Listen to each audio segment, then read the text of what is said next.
College football primetime presented by Sonos. We're here in Stillwater, Oklahoma for a really excellent non-conference matchup. The Sun Devils of Arizona State traveling a long way from home on the road to take on the Cowboys, number 11 ranked team in college football, Oklahoma State and ASU. Hi, everybody.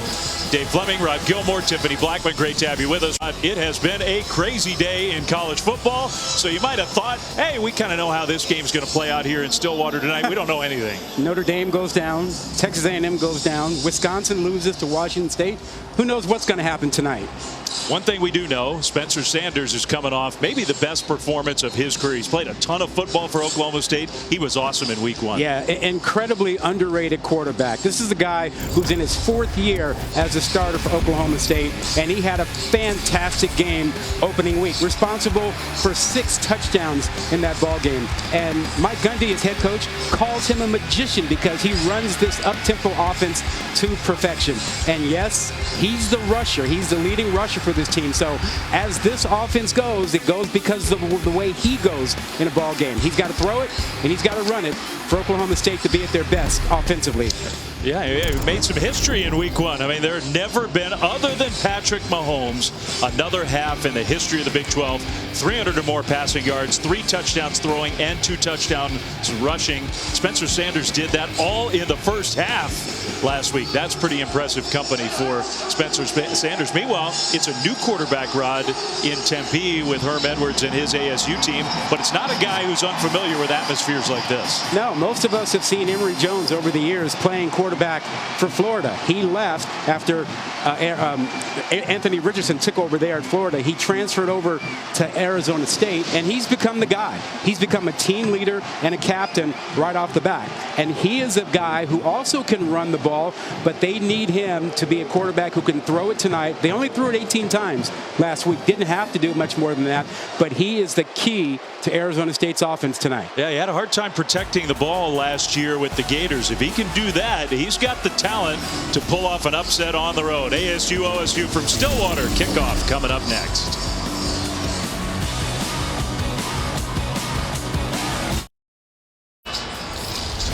You're watching the Big 12 on ESPN from Stillwater, Oklahoma. Kickoff just moments away, ASU and OSU. And before kickoff, let's go down to the sidelines and say hi to Tiffany Blackman. Hey guys, Coach Mike Gundy had some high praise for Spencer Sanders when we sat down with him this week following the quarterback's performance in that season opener. Now Gundy said that Sanders' control of the offense on an intellectual level is as good as anybody that has played in this system. And we know what Sanders does with this up-tempo offense, it makes them go. Gundy said he knows exactly where he wants to throw the football. Last week, they had 7 touchdown drives in 2 minutes or less. And Spencer told me he thinks they can play even faster. But guys, we got some wind picking up down here. We'll see if that factors into what they do tonight. Thank you, Tiffany. We are definitely going to be paying attention to that as a part of the story. I tell you what, for the broadcasters, it's a part of the story. It is really windy where we are. The kickoff goes to the goal line and returnable for Oklahoma State, and a good return outside the 30 and the 35 and all the way to the 40 and even farther than that. Jaden Nixon. What a great start for Oklahoma State. So the Cowboys offense, which last week didn't need a lot of help, gets help with the good field position to start the game. And their quarterback, Rod, just talked about him in the open. Spencer Sanders, he has played a lot of football for this team. He was a great high school player. In fact, the Gatorade Player of the Year in the state of Texas all the way back in 2017. Took over as a starter here in 2019. Here we are in 2022. Still the starting quarterback, Big 12 offensive. Freshman of the year last year is all Big 12 first team quarterback. Led the league in total offense, and he almost fumbles the snap on the first play of this game, but he did a nice job of securing the ball, and he actually got almost 4 yards on first down. Yeah, good job. A self-proclaimed mama's boy. He said he learned a long time ago from dad to honor and respect mom, and he calls her every morning. Okay, that's a good son. My mom's going to be mad when she hears that. We all pale in comparison. Dominic Richardson in the backfield gets the handoff. Oklahoma State looking for some more running production from their tailbacks. That'll be something to watch in this game here tonight. But the fast tempo of the Cowboys, huge factor. Sanders across the middle, completes the pass across midfield, and good enough for a Cowboys first down. Yeah, the up-tempo style is unlike anybody else's in college football. They go really, really fast, and this is going to be an issue for the Arizona State defensive linemen. Might wear them out a bit. That was John Paul Richardson with the catch for a first down. Sanders all kinds of time. Very dangerous with his legs, but he's going to live to see another play. Just throw it away. It'll be second down. Yeah, the challenge for Arizona State is to try and get a stop on first to second down and slow the tempo down, because Oklahoma State is at their best when they go fast on offense. They want to push the pedal as much as possible. Yeah, that pace of play graphic, I mean, it is an incredible contrast in styles. That's going back to last year. But I think even the pace of play sometimes doesn't give the full picture of Oklahoma State's offensive style. Straight ahead run on second down, and that one was pretty well defended by ASU. Richardson with another carry. Yeah, this is a pass-first offense. You know, the running game is coming along right now. The rushing attack is really Sanders. They need to find a back who can take some of the pressure off of him in the running game. Third down, Sanders throws short, and that tackle in the open field was a beautiful one. DJ Taylor came up and made the stop, and that play lost yardage. Yeah, this is a really fast Arizona State defense. It's going to be interesting to see how they play tonight, because they didn't show very much last week. You know, it was pretty vanilla. They didn't have to play much man coverage. It's a team that historically likes to pressure you with four-man rush, and they like to play man coverage. Pretty good tackling team in the open field as well. So that was a good play by DJ Taylor. ASU's defense comes up with the stop. Now the punt will be a relatively short one. Fair catch made, though, inside the 15 by Cam Johnson. So Arizona State's offense comes on the field. All the stability of Spencer Sanders, all his experience in this program. Much different story for the Sun Devils of Arizona State. Emory Jones, who played his high school football in LaGrange, Georgia, and was one of the best quarterbacks in the country back in 2018. Under Armour All-American, went to Florida, had to wait his turn, got a chance last year to play, played a lot. He was the primary quarterback for the Gators last year and put up some big numbers. Anthony Richardson, sort of forced him out, and here he is in Tempe. Yep, generational player at Florida. He decided he needed to move on, and Arizona State turned out to be the place for him. How about the big play? Valade out into the open field on first down across midfield, and a huge gain on the ground for one of the newcomers who is going to be a star in the Pac-12. I don't think there's any doubt about that. A guy who's played great football for Wyoming, now the Arizona State running back. Yeah, tremendous block on the right side. You saw Case Hatch 44 with a tremendous block. But you're right, Valade, more than 3,000 yards rushing at Wyoming, and he's got a little bit more pop and explosiveness than I think people realize. You know, he's stronger than you think. Big numbers last week. Rushed for 6 touchdowns last year. This time bobbled up after the 42-yard gain on the first play of scrimmage. The second play goes for a yard. You know, that up-tempo offense for Oklahoma State, not so much for Arizona State. A little bit more pedestrian. Yeah, very much so. How about our Chick-fil-A impact players, Rod? Well, we just showed you Valade. He is a guy that's got to have a big game for the rushing attack for Arizona State. Tyler Lacey, part of one of the best defensive lines in all of college football for Oklahoma State. Big, experienced, old, mean. They got some D linemen. The short pass with a lot of room out in front, and another big gain for the Sun Devils. This time Charles Hall, who's kind of a receiver, running back hybrid type player. Another ASU first down. Yeah, and that was one of the routes that was a bit of an issue for Oklahoma State last week, and defensive coordinator Derek Mason told us, guarantee you we'll see the running back in the flat multiple times tonight, because Oklahoma State had some issues last week in communication in the secondary. Derek Mason, first year as the D coordinator here in Stillwater. Jim Knowles, of course, went on to Ohio State. Valade got to the corner, and he gets another 10 yards. The Sun Devils moving the ball down the field. Yeah, how about Swinson, the tight end on the edge, number 80, 6'8", 255. Got a handle. Watch left side. Watch him just make sure he gets to the edge, takes care of the contained man, and that opened up the outside for Valade. This is as good a start as Arizona State could have hoped for. Ball on the ground, using their size.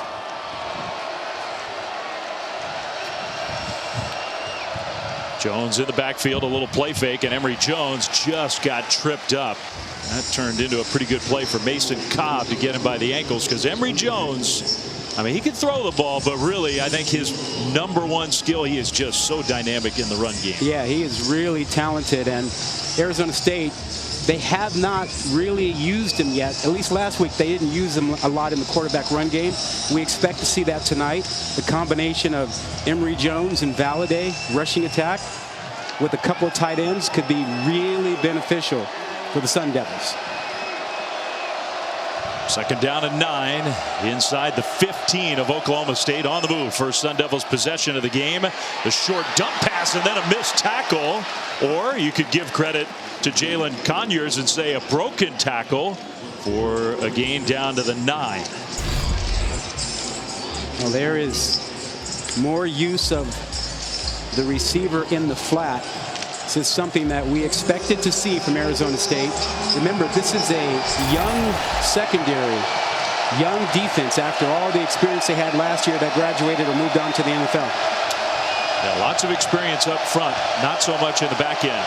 3rd down, ASU can get a 1st down around the 5. Jones in the pocket across the middle and just a little bit high, trying to hit Swinson. It's incomplete.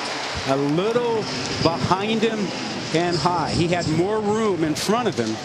He could have led him to that and just missed him. It's hard to go too high. Messiah Swinson 6'8". Yeah, you got to really put it up pretty high. Look at that. Yeah, you're right. It was also behind. So now it'll be Carter Brown, the true freshman place kicker, had a nice debut last week, went 4 for 4. Herm Edwards' team, that was an impressive drive, but they have to settle for the field goal try. Tiffany mentioned the wind. That kick is up, and it is good. Sun Devils jump out ahead. Yeah, that was a deliberate drive. Herm Edwards has to like it. Powerful rushing attack. ASU on the board.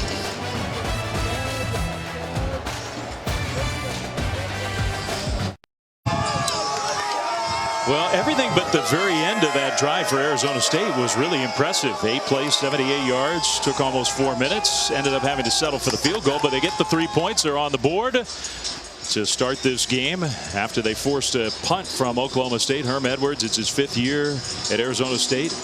And Rod, he is 6-6 against ranked opponents, and 3 of those wins have come in road games, which is a pretty impressive track record. Yeah, and he was looking forward to finding out really what kind of team he has. You know, 51 new players, first time going on the road this season with them, trying to figure out how they would react in a hostile environment against a top-ranked team. So Herm and his Sun Devils out to the 3-0 lead. Next week, SEC takeover really on ESPN. Number 2 Georgia going to South Carolina to take on the Gamecocks. That one's at noon Eastern. Then at 6, LSU trying to bounce back. They take on a good Mississippi State team, although we'll see. Mississippi State tonight gets Arizona out of the Pac-12, and then Miami against number 6 Texas A&M. What is going on with A&M? They will not be number 6 next week. We know that. Wow, what a stunner that was. The game on ESPN2 ahead of us today as the Cowboys have the ball for the 2nd time. Texas A&M got really, in a lot of ways, Rod, they got dominated at home by Appalachian State. That is amazing.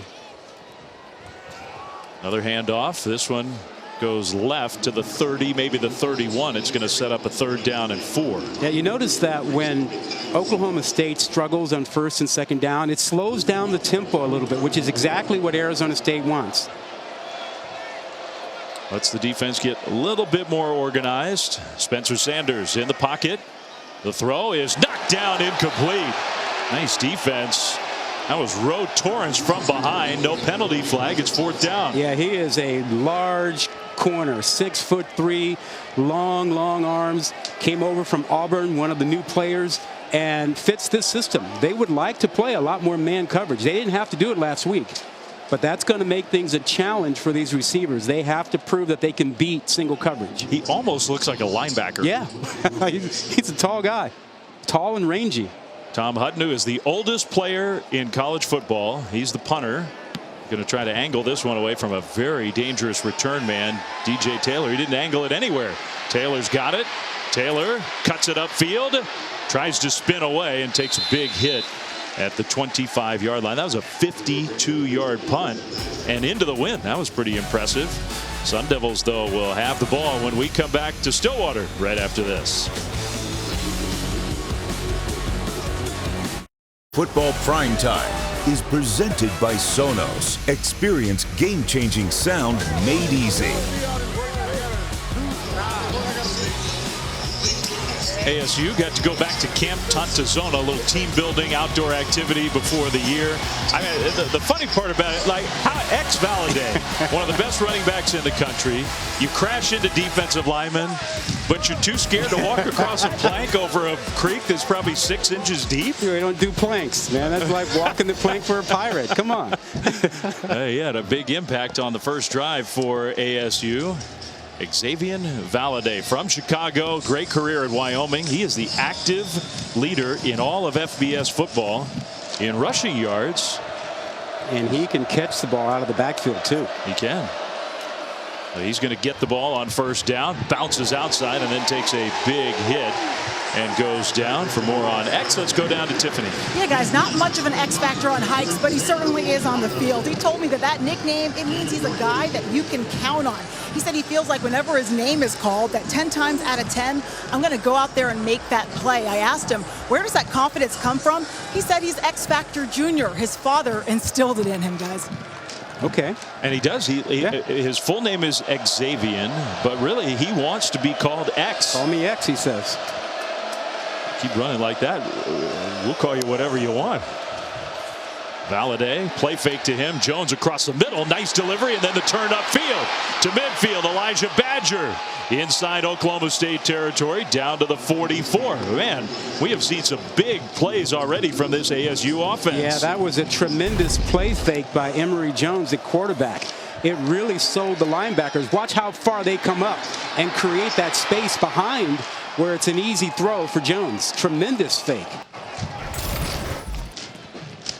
So the Sun Devils on the move again. 109 total yards already, and they've stymied the Oklahoma State offense. Daniel Ngata comes into the backfield now with a little offset I formation. Hatch, the fullback, another play fake down the sideline, incomplete.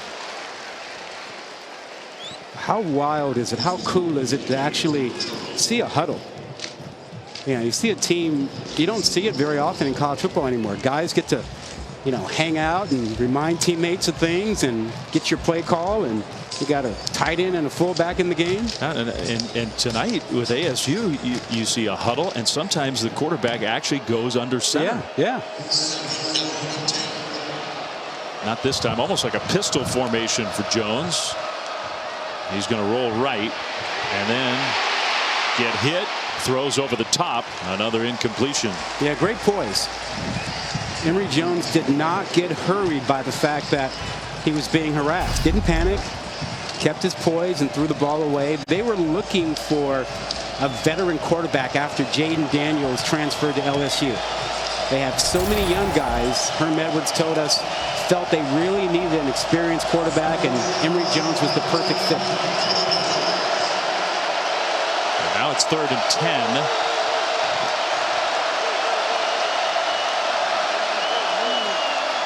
Jones pumps and incomplete.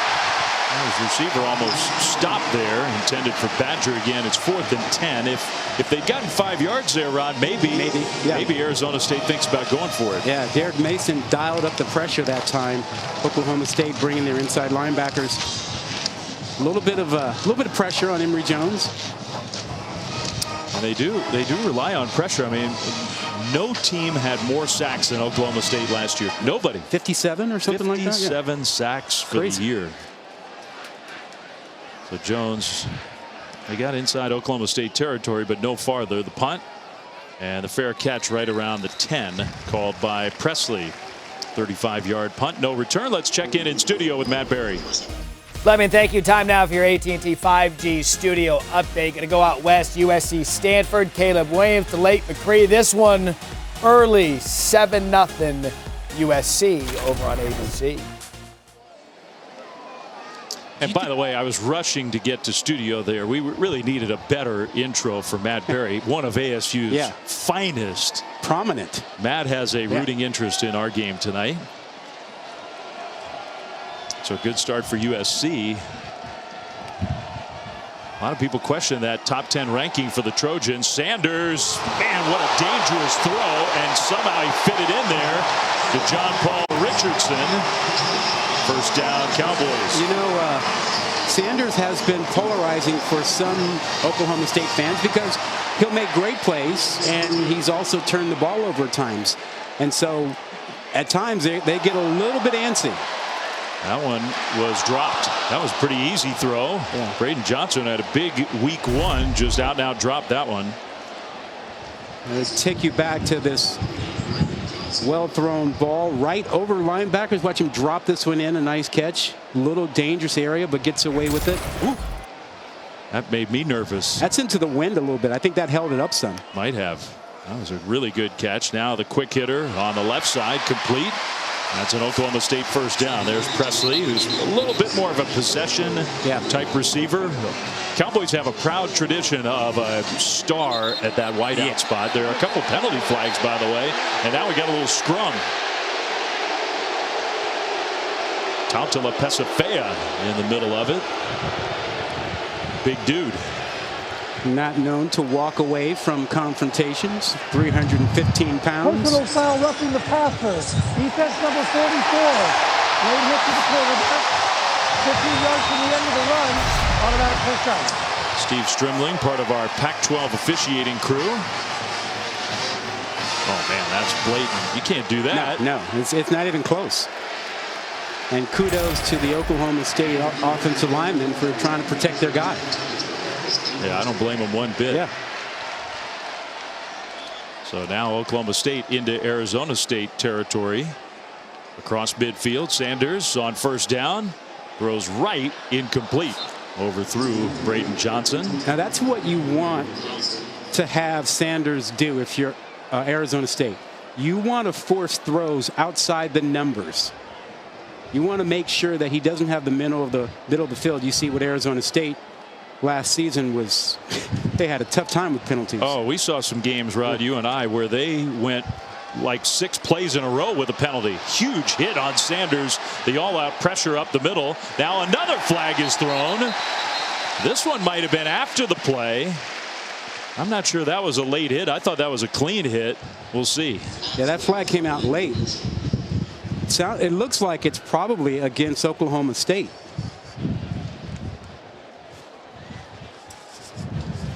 After the play, unsportsmanlike conduct on the offense number 73. Punched the opponent in the face while trying to get up. 15-yard penalty. That's number 73's first of the game. The down counts. Third down. And Jason Brooks. So the big penalty answered by Oklahoma State. Yeah. The down counts. That makes it even worse. Yeah, and that's going a bit far in trying to protect your quarterback. Look, Arizona State comes into this ball game focused on hitting the quarterback. Donnie Henderson, their defensive coordinator, knows full well the best way to intimidate a quarterback is to get hits on him. Doesn't mean you sack him all the time, but you got to get hits on him.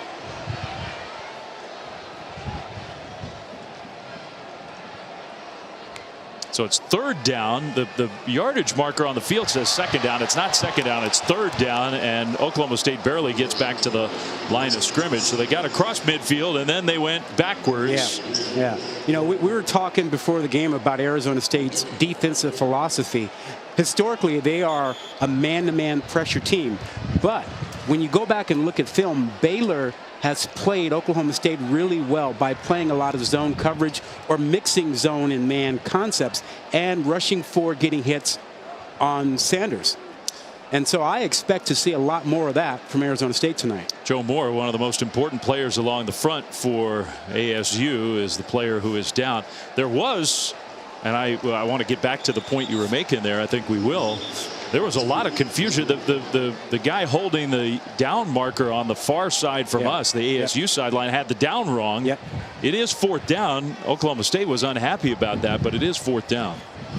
So, it's fourth down. Yeah. I think he got confused on the personal foul. Yeah. Oh, there we go. Yeah, all good now.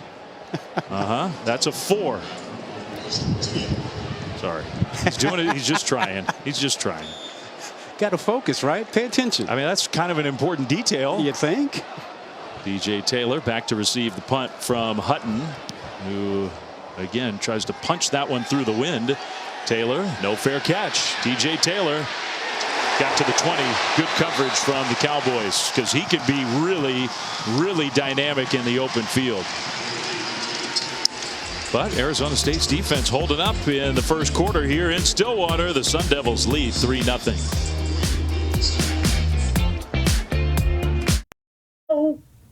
You play to win the game. You don't play to just play it. Come after me. I'm a man. I'm 40. I'm not a kid. Write something about me. Two of the all-time great quotes in the history of this sport from those two gentlemen. Two great coaches, really interesting, engaging people, two of our favorites in the game. But forever and ever, as long as they coach, as much as they accomplish, those two guys will be remembered in part for an all-time great moment at the podium. Which one is better? Which quote do you think lives at the top of the chart? I mean, the Jim Mora's playoffs is hard to beat. That's a good one. Those two are two of the most memorable in the history of football. Valladay kept his balance on second down and runs left side. In today's college football, I mean, maybe a Sam Pittman, Lane Kiffin matchup, you could get better sound bites. How about what they travel with at ASU? Yeah. So it clearly means something. They carry it. Now, big third down coming up. And if you are Oklahoma State defensively, you see this every week in the locker room. They got it. You play to win the game. That's what you do. You have to be aware of the back out of the backfield. The throw into the flat. Denny Green, that was a good one. Oh, yeah. Yeah. Sorry, Crown him. I can't move on. Crown him.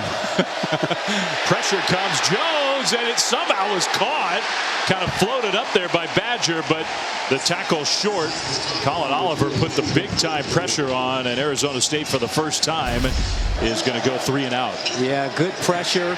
Dialed it up that time. Oliver, who really is sort of their fifth defensive lineman, had a great season last year, bringing a lot of pressure off the edge, and just destroyed the would-be blocker there. The unanimous Big 12 Freshman of the Year on defense last year, Colin Oliver. That was a nice play. Shaplitsky, the punter. He's got a big leg. He's got the wind behind him, and that one boomed inside the 20. So far, maybe beyond the coverage, although the coverage got their 56-yard punt without much of a return. So tomorrow on Sunday Night Countdown, while we have a minute, the first full week of the NFL. We've already had one game in the books. Dak Prescott sits down before he takes the Bucs. All access inside. Raiders, Devontae Adams, a big star, moving to a new spot here before the year. That's at 10 Eastern on ESPN. And then Monday Night Football season begins. How about this matchup? Russell Wilson in Denver goes back to Seattle for his first game. Monday, 8 Eastern. All those places, ESPN, ABC, ESPN Plus, Deportes. Monday Night Football, Week 1, great matchup. First down carry for Oklahoma State. Great start for Oklahoma State. They haven't been able to run the ball. That's the first opening drive run that got them good yardage. And now the quick tempo, the pass out on the right sideline, wide open, and the pass caught by Johnson. First down, Cowboys. And here comes the tempo. They will hurry to the line of scrimmage.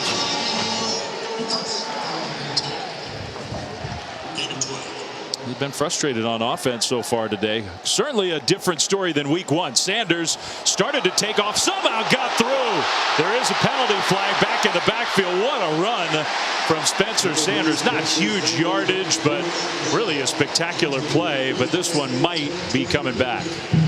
Holding, offense number 73. 10-yard penalty, second down. Wow, that's Jason Yeah, Brooks. his second big penalty of the day. That's a big one. Tremendous effort by Sanders to get loose, all for naught. Jason disagrees with that penalty. You know, and having control of the tempo of the game makes such a big difference. And you see on the right side, there's Brooks. And, yeah, he's from behind grabbing the jersey. Not as blatant as you would think, but enough to get flagged. And he's coming out of the game. Yep. Is that Jake Springfield who's coming back in? So Brooks, that's 2 big penalties on him. And he's out. 1st and 20. Sanders throws left. That one knocked away incomplete. Nice hit there by Tamarcus Davis. And Arizona State's okay with that. They're okay with those throws outside the numbers. They want to encourage that. They don't want the throw up the seam, the throw in the middle of the field. Yes, you brought some folks here to Stillwater. There has been a lot of speculation about this Pac-12 Big 12 matchup. Sanders again breaks free. Man, Arizona State's had a couple chances for tackles right at the line of scrimmage and hasn't been able to get Sanders to the turf. You get the feeling that off the field, the Pac-12 and the Big 12 aren't the best of friends these days. Not right now. But there's been a lot of speculation about the possibility in one direction or the other. Somehow, someday, might these two teams be conference opponents? Yep. On 3rd down and long, Sanders all kinds of time, throws middle, and it's caught into Arizona State territory. That's Braden Johnson, 1st down Cowboys. Tremendous patience. They ran a double slant, one shorter than the one behind it, and it pulled the linebackers to the side to open a window. And it's an 18-yard gain. Now 1st down, the throw caught again. Going down to keep it from hitting the turf. That was a nice play by Bryson Green. I'm impressed with Spencer Sanders' patience and waiting and staying with the receiver after looking off the coverage. Well, you're seeing how tough he can be to stop. You just watch, you see a double slant coming across, and the linebackers go and leave the second slant wide open. Now whistles. First charge timeout. I think Arizona State was not quite organized for 2nd and short. They call a timeout.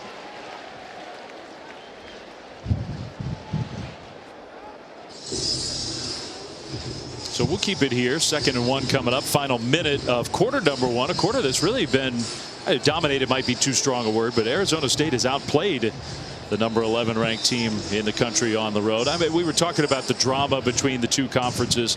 One conference has been a lot louder than the other. That's right. I mean, you go back to the media day for the Pac-12. George Kliavkoff, the Pac-12 commissioner, he did have a pointed comment with respect to the Big 12 being open for business. I appreciate that. We haven't decided if we're going to go shopping there yet or not. Brett Yormark very recently, just on Wednesday, going out west is where I would like to go. I mean, he sort of circled the Pac-12 and said, we're coming for you. Yeah, talked about Pac-12 possible teams and teams out west that they might pursue, and, you know, all is not friendly between the two conferences. And Mike Gundy sort of gave his own opinion on Monday this week. He was asked about facing a team for the Pac-12. What does he think about the prospects for both leagues going forward? And Mike said, I like our position a lot better than their position. So he kind of threw some fuel on the fire. 1st down pass play and a bounce outside. Tough running after the catch. Brendan Presley. But doesn't Gundy have to say that? I mean, he's got to be all in on the Big 12. Well, not every coach has been as vocal as he's been. I mean, I think every coach is behind the scenes advocating for their conference. Mike, as we saw in the sound clip a few minutes ago, is not shy about voicing his opinion. That one is intercepted. Intercepted across the middle. Kyle Soley just read it perfectly. First down, Arizona State. And Oklahoma State moving the ball down the field, Rod, and then the turnover. Well, this is what we talked about. Arizona State getting away from the man coverage and playing some zone like Baylor did last year against Oklahoma State. Watch Soley. He just drops into space there, and not for 1 second did Sanders see him. He's assuming man coverage, not recognizing the linebacker is dropping to a spot, throws it right to him. And, you know, this has been sort of the history that has frustrated some fans, that great plays and then the turnover. Remember last season, he had 7 picks against Baylor in 2 games. Now, Kyle Soley's already got 2 picks from his linebacker spot this year. He had one in week 1. That was a nice play by Soley. You're right. Sanders never saw him. So the long drive, no points. Jones is going to be wrestled down from behind. Just power football there for the Cowboys defensive line, and Colin Oliver, 2 great plays in a row. That's a grown man play. That's the end of the first quarter. He's driving your guy back and then reaching around with one arm, one hand, and pulling down the quarterback. That's grown man strength. So for all the good that Arizona State did in that first half, the first quarter rather, ends with a big play for the Cowboys. I can't even lie, what a time to be alive. Welcome back to Stillwater, where Cowboys quarterback Spencer Sanders threw an interception just before the end of the first quarter. Well, he was walking around talking to his teammates, patting his chest, saying, "My fault, my fault." And that just speaks to what offensive coordinator Casey Dunn told us about the mature leader he has become for them, and how he's been great at letting things roll off his back, guys. And I think that is true, Tiffany. Thank you. As Emory Jones and the ASU offense back to work, 2nd and long, and a nice delivery there right near that first down mark to Elijah Badger, who's been the favorite target for the Sun Devils so far in this first half.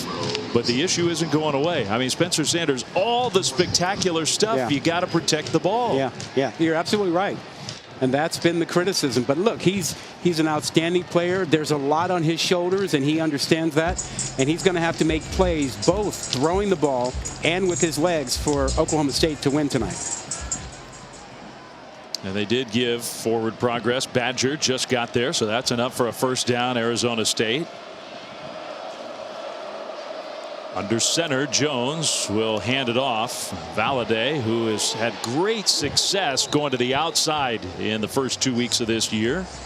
Yeah, you know, Oklahoma State doesn't see a lot of power running like this, and it's hard to practice against offensive linemen pulling, tight ends blocking down. Since their offense doesn't do it, they don't see it. So they're getting accustomed to this in this game, and they'll have to adjust to it as it comes along, because it's not something that they're familiar with. And big number 77 up front, Ladarius Henderson. To me, that's one of the better interior offensive linemen in the country.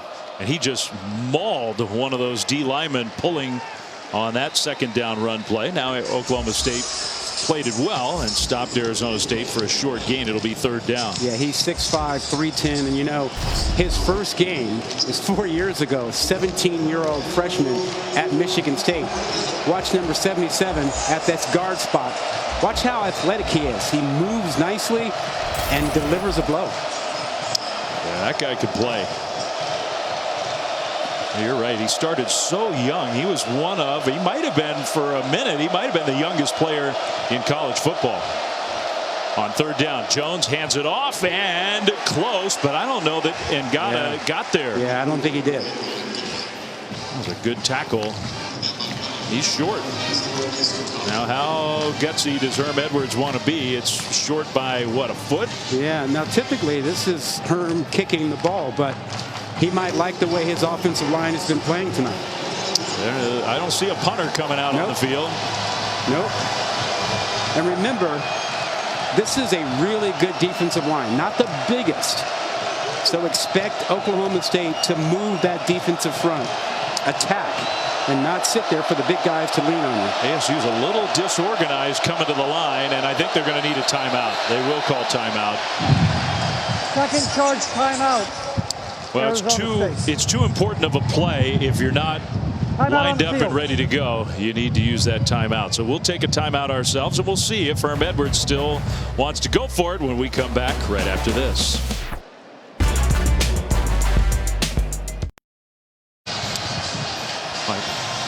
Well, it is still 4th down, but in the timeout, Arizona State decided that they didn't want to go for it. So they burned a timeout in the 2nd quarter, and then they're going to punt the ball away. Shaplitsky with the wind, I think, definitely impacting that one. It is so windy. We're up on the roof. It is incredibly windy where we are, maybe less so down on the field inside the stadium. But Oklahoma State will get the ball back after forcing the punt of 43 yards. This season, All-State We'll celebrate every field goal and extra point made by participating universities by making a donation to the university's General Scholarship Fund. Thank you, Allstate. Cowboys have to find a rhythm. They have not been operating at their pace.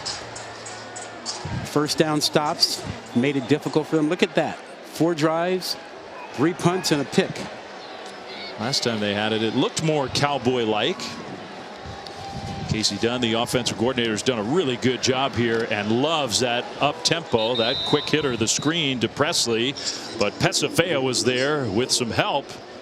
Short gain. Yeah, up-tempo struggles when you don't get anything on first down. 2nd and long, and the handoff.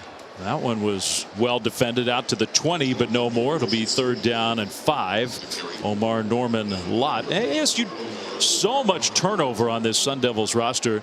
They do have some experience up front. Norman Lott, Joe Moore, Trevez Moore. Yep. Some transfer help, guys who played a lot of football. The Soley brothers. Yeah, those guys at the linebacker spots. Kyle already has an interception in this game. 3rd and 5.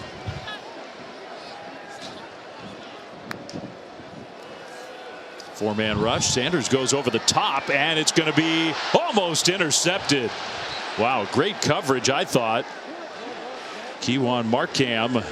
Well, it's surprising because Mike Gundy loves his wide receivers, and he thinks this is a great group, but they are struggling to beat man coverage. Now, Arizona State isn't playing man every play, but when they do, they've won the battle. Look at this. Great position. Good hand on there. Get your hand off when the ball's in the air. Played very well. It was. I got to correct myself. His brother came over to congratulate him, but that was Keon Markham who had the coverage there. Number 13 to number 12. So the Cowboys quick 3 and out. Taylor another returnable punt here. Again trying to get to that corner and just can't do it. Good special teams coverage in this first half. That return lost 5 yards for the Sun Devils. 11:08 to go until halftime here in Stillwater. Spencer Sanders in the offense struggling. Barry Sanders, he was pretty good, wasn't he? No, did a thing or two.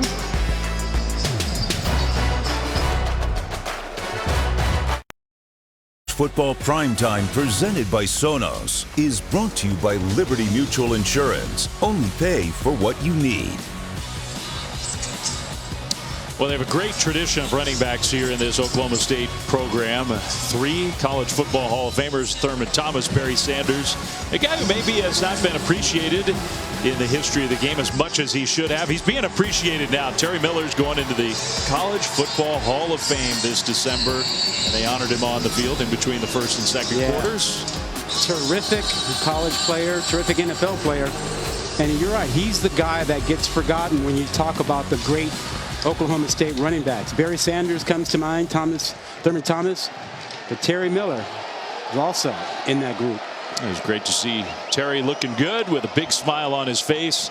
Back to football here, and Valladay breaking tackles. Valladay having a nice first half. Arizona State with the ball. 11 minutes to go until halftime. The only points, Sun Devils field goal. That's it. I'm surprised Arizona State hasn't attacked the secondary more, given the communication problems the Cowboys had last week. They had a lot of blown coverages. I would expect that Arizona State would try and take advantage of that. Haven't done so yet. 2nd and 3. Emory Jones under center. Hand off left side, and that big, strong defensive line was there waiting, but the play only now is getting blown dead. Now the ball came out at the very end. I think the whistle was ruled down, 3rd down. Tyler Lacey, guy who's trying to sell the fact that the ball came out. How big is Tyler? He plays defensive end for this team. Yeah, they move him down inside sometimes. 285, 290 pounds. He's probably the best defensive lineman they have in a group of stellar guys who are really athletic and quick. Are they quick enough on this, what should be a short running play? Are they quick enough to push the line of scrimmage back? Jones trying to change the formation. Play clock winding down. They got to get the ball snapped. They do. And the handoff in the backfield. Now the ball does come out. the tackle for loss, plus the ball's on the turf, and it's Oklahoma State football. And it was about quickness, attacking. Tyler Lacey, we just talked about him. Fumbled the ball before he was down. Use his quickness to knife in there and meet the ball carrier as soon as Emory Jones tried to give it to him. There he is. You see he's up at the top of your screen. At the bottom of your screen is number 9. That is Brock Martin who knifes in, but it was 89 Lacey who recovered the ball. But a good knifing effort by Brock Martin. We talked about the quickness of his defensive line. You saw it right there. The guy they call Dad, he's been around forever, and he could play. So that's a big play by the Cowboys defensive line. The ruling on the field, they were going to take a quick look. The previous play is under further review. And the quick look didn't work, so now they're going to actually review it. I thought, based on our replays, that knee never went down. The ball had come out. I thought. Well, your first thought is usually pretty good. But I was also concentrating on Brock Martin and Tyler Lacey. So it's worth another, again, just to see if we were right. Well, Brock Martin certainly does get your attention, especially when he knifes in like that. They've got the big board here in the stadium, and so they put up all the angles that the officials are looking at so the fans can see it as well. And those knees were definitely, he was lying on top of Martin, but he was not on the turf. To me, there's not much question that that ball's out. Yeah. That should be a quick call.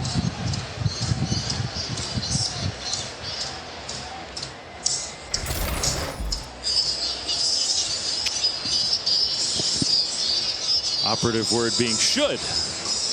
How about that defensive line? You know, we knew coming in that this is one of the best defensive lines in the country. Not the biggest, but they've got 10, 12 guys that they'll rotate and play, but they're so quick and active. I mean, it is kind of cool how they do it. That's like a little inside look into what our director Mike Griffin and all our tech folks see in our truck. All the shots, the cameras labeled. Near high home, left 25-yard line, 50-yard line shot. Brock Martin's going, well, what else do you need to see? It's like it's too much to look at. After review, the ruling of fumble and recovery is confirmed. Ball is out before his shoulder hits the ground. All right, so we got the confirmation. It'll be Oklahoma State ball, and let's send it down to the sideline and Tiffany.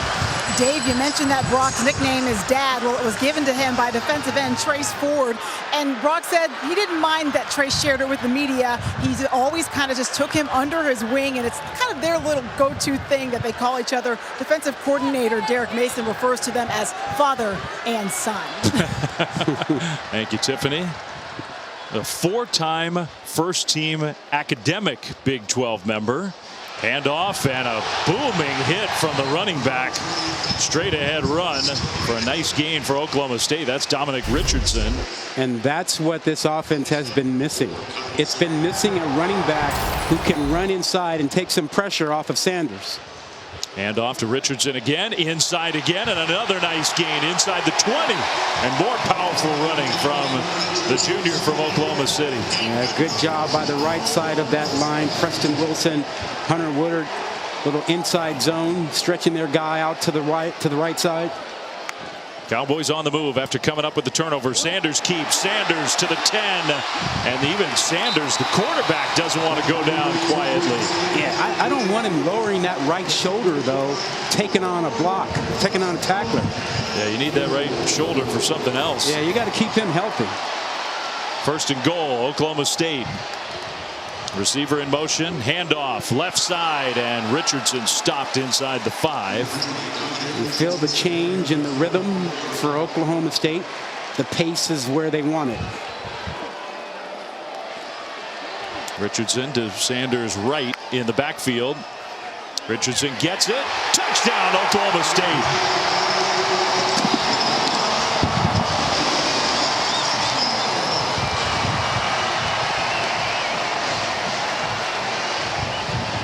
Well, that was easy.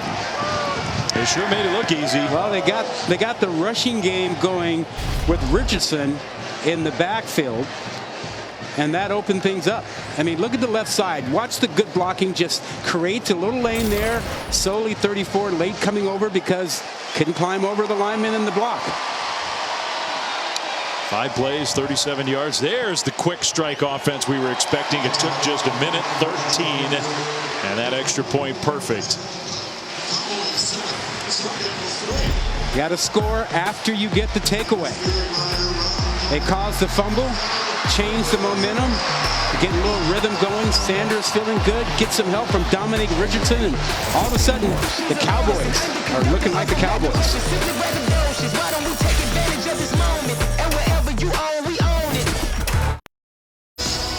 Well, it's been such a great U.S. Open. Tomorrow, the men's final 4 Eastern on ESPN. Casper Ruud and the 19-year-old from Spain, Carlos Alcaraz, two of the great, talented young players. He's got a chance to be an all-time great.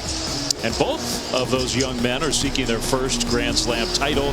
Should be a thrilling final 4 Eastern on ESPN. And tomorrow, the winner, by the way, new #1 ranked player in the world.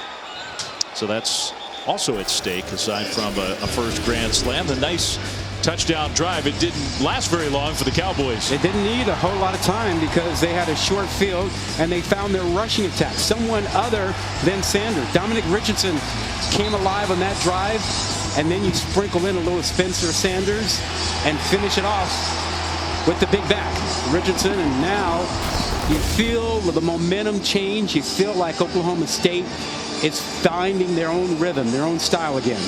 And part of that is Arizona State's offense is kind of stalled out.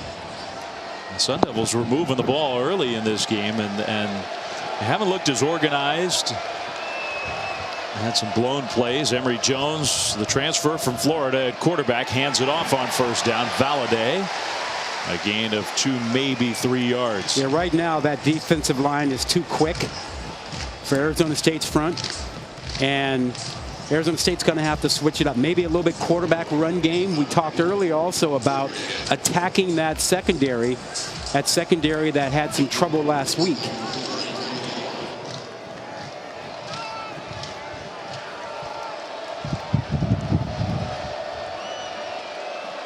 Jones under center, a play fake in the pocket, throws middle and just sings it in there, complete to one of those talented tight ends. This is Messiah Swinson, who's really an interesting story. Yeah, he's really something. A guy came over from Missouri.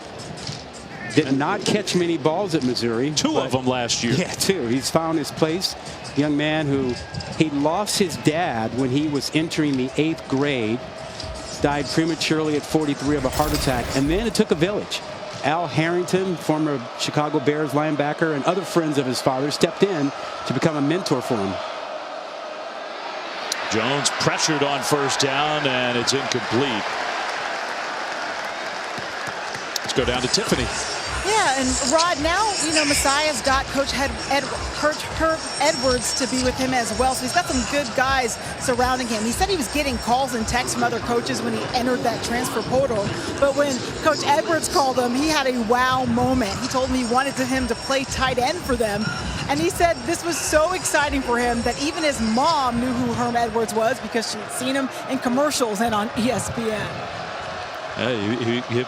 His mom sure had seen the quote we played earlier. 2nd down and 10. Handoff on like a jet sweep style play that went nowhere. Well, Tiffany mentioned that Swinson has a lot of good men in his life. It's just a reminder of, it takes a village, and having all those friends step in to help out when his father passed away. It's just a fantastic story. We don't know what was going on at Missouri. Their offense is designed a little differently, a lot differently than this one. But he's 6'8" with good hands, and they threw it to him 2 times last year. Yeah. Arizona State's going to use him a lot more. 3rd down and 10. Jones throws middle, kind of floated it out there. Badger with the catch, but had nowhere to go. That Tackled is in the open field. Great open field tackle by Jason Taylor. Open field tackling is an issue early in the season because you don't get a chance to practice it in camp. It's just not one of those things. It's too dangerous. And now you get an open field chance. Look at that. Good wrap up. takes him down. Not easy to do. So the Cowboys force the punt. Shaplitsky will bounce that one inside the 10. Can somebody get down there? Yes. Great coverage from the Sun Devils.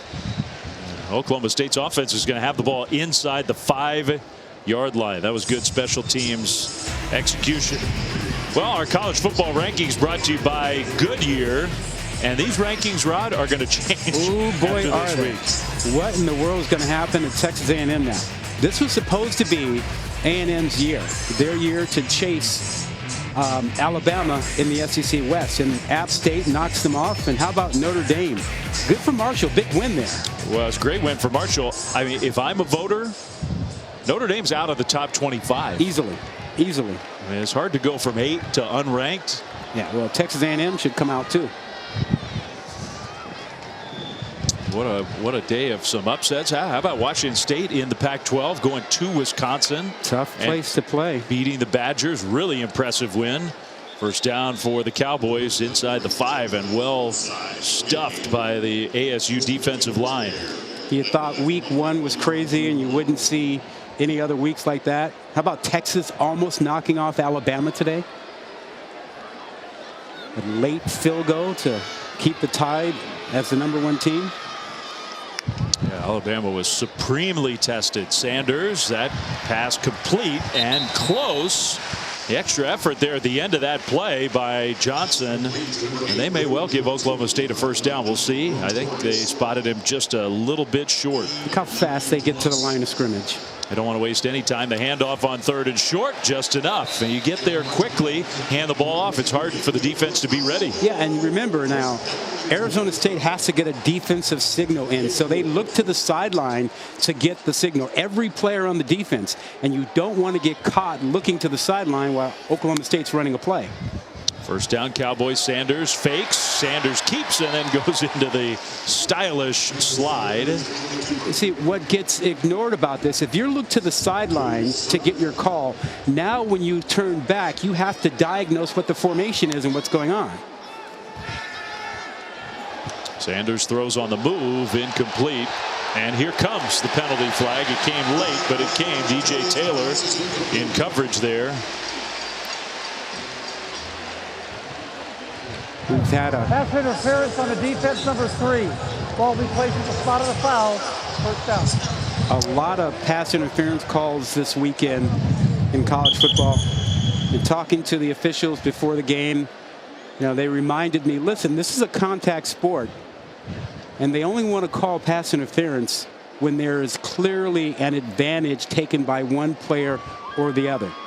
Contact alone is not going to be enough. They want to let them play as much as possible. DJ Taylor, who's had a couple good plays already in this game, immediately was rolling around on the turf in pain. So do we think we got the big advantage with that pass interference call? It's a little tough. I'm not sure that was as blatant and as aggressive as you'd normally get on a pass interference call. And it looked like maybe he hit his head on the turf at the end of that play. Yeah, maybe. DJ Taylor is going to sit up and get up. Well, that's a good sign. Taylor is going to jog off the field.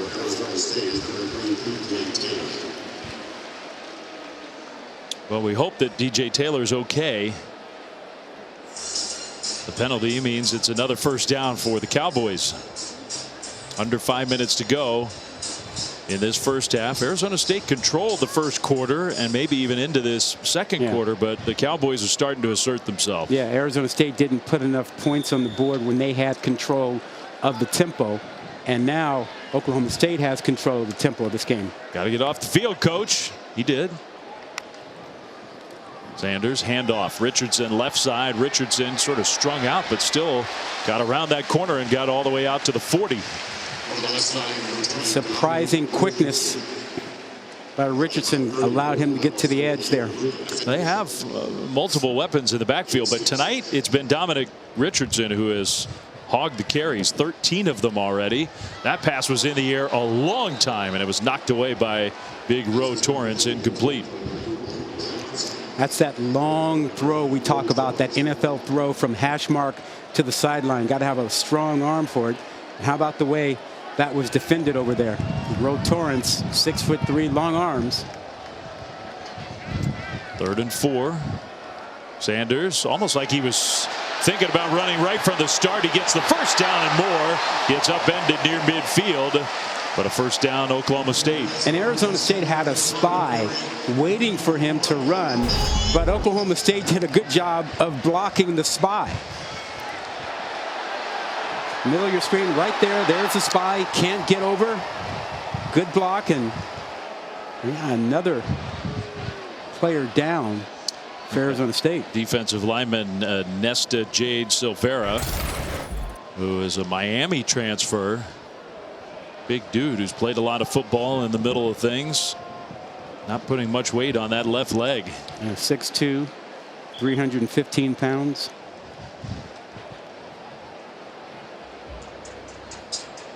A lot of size up front for that Arizona State defensive line.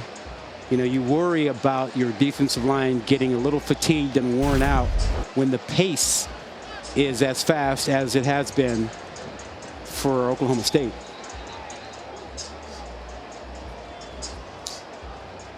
Yeah, almost looked like the ankle got pinched a little bit and twisted. Right at midfield, first down, Cowboys.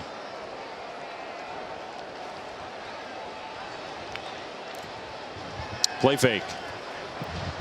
And the throw is almost intercepted. Across the field, Jordan Clark made a great break on the ball. That's Jordan Clark, son of our friend and colleague, Ryan Clark. Dad's proud of that play. That was a good play. Well, you know, Dad's hopping up and down. Catch the ball. Catch the ball. That's a tremendous effort. Sanders on the move, will dump it off, and he got shoved, and that was just completely and totally unnecessary. Personal foul roughing the pass for defense number 58. That's a 15-yard penalty and automatic first down. Just a ridiculous penalty. You can't do that. You talked about cleaning things up in this program, and you just can't do that. No. And what are you doing? Right. You know, and you know, it's a player safety issue when you get near the sideline. No reason to push him out of bounds like that.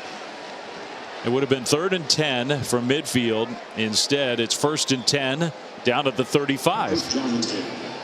That's just inexcusable. Straight ahead run and breaking tackles down to the 25. 10 more yards on the ground for Oklahoma State. I think that defensive line is a little winded. Not much resistance inside when you have a double team now, not fighting through it. Not a linebacker coming off the double team and moving a little bit slowly down inside there for Arizona State. Dominic Richardson's really playing well. Sanders throws left side, the turn up field, staying in bounds inside the 10. Bryson Green with the catch and run, 1st and goal. Run pass option. Spencer Sanders working it to perfection there, riding that mesh, making sure he's got room on the outside and letting it fly. A lot of hands on hips for the ASU defense. Yeah, winded. Sanders over the top, incomplete. Great coverage there by Jordan Clark. Again, he's played well. Missed last week's ball game. They're happy to have him back in the lineup.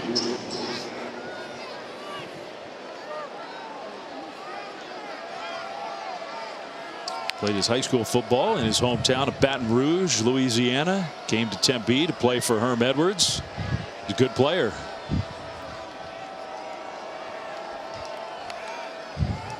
Option. Sanders keeps it. Sanders, touchdown.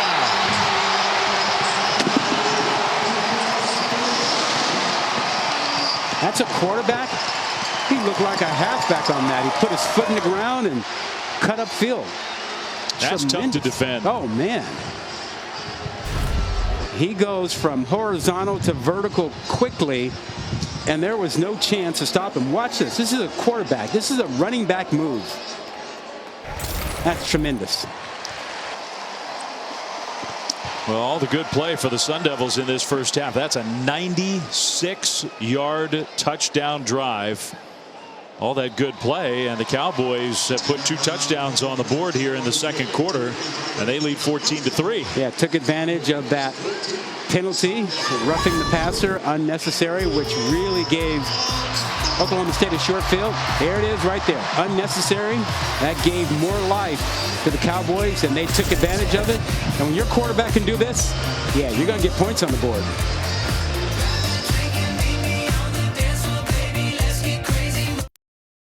And welcome back to ESPN College Football Primetime, presented by Sonos. Cowboys have taken control of this game. 14-3 is the score. Oklahoma State with a lead. 2:45 to go until halftime in Stillwater. A lot of football still to be played. And Arizona State got off to a great start in this game. Now we'll see if they can come up with a 2-minute drill-style drive. They need one. They do. They've lost control of this game. They'll start at the 25 after the touchback. Coming up on the DirecTV halftime report. Rod and I have already talked about some of the big stories around college football. Alabama surviving against Texas in Austin. Huge. I mean, upset doesn't even begin to describe. A&M and Notre Dame going down in shocking fashion. And Ohio State and Georgia had a little easier time. They cruised to victories. All that and more on our DirecTV halftime report. It's going to be a rough week at Texas A&M and Notre Dame. Man. I mean, Texas A&M, they got their offense did nothing today against a team that gave up 60+ last week to North Carolina. Handoff straight ahead. I mean, you got plenty of time. You got one timeout left, ASU does, but they're going backwards on first down.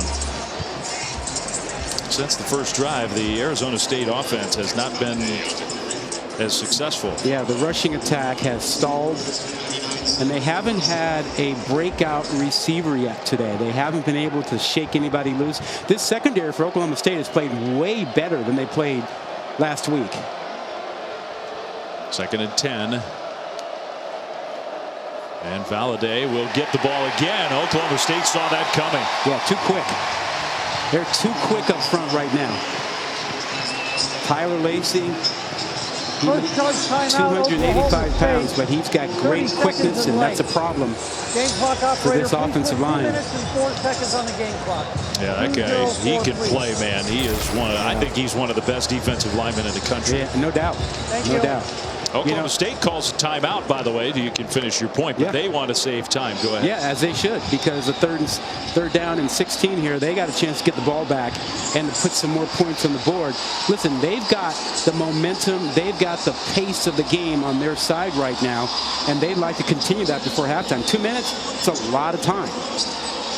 They don't need 2 minutes, and Herm Edwards knows now it's 3rd and 16.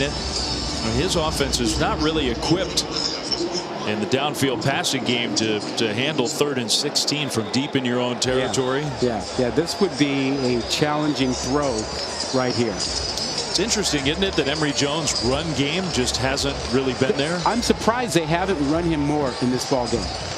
I got to believe that that's going to be one of the halftime adjustments, is to get him going with his legs more. So 3rd and 16.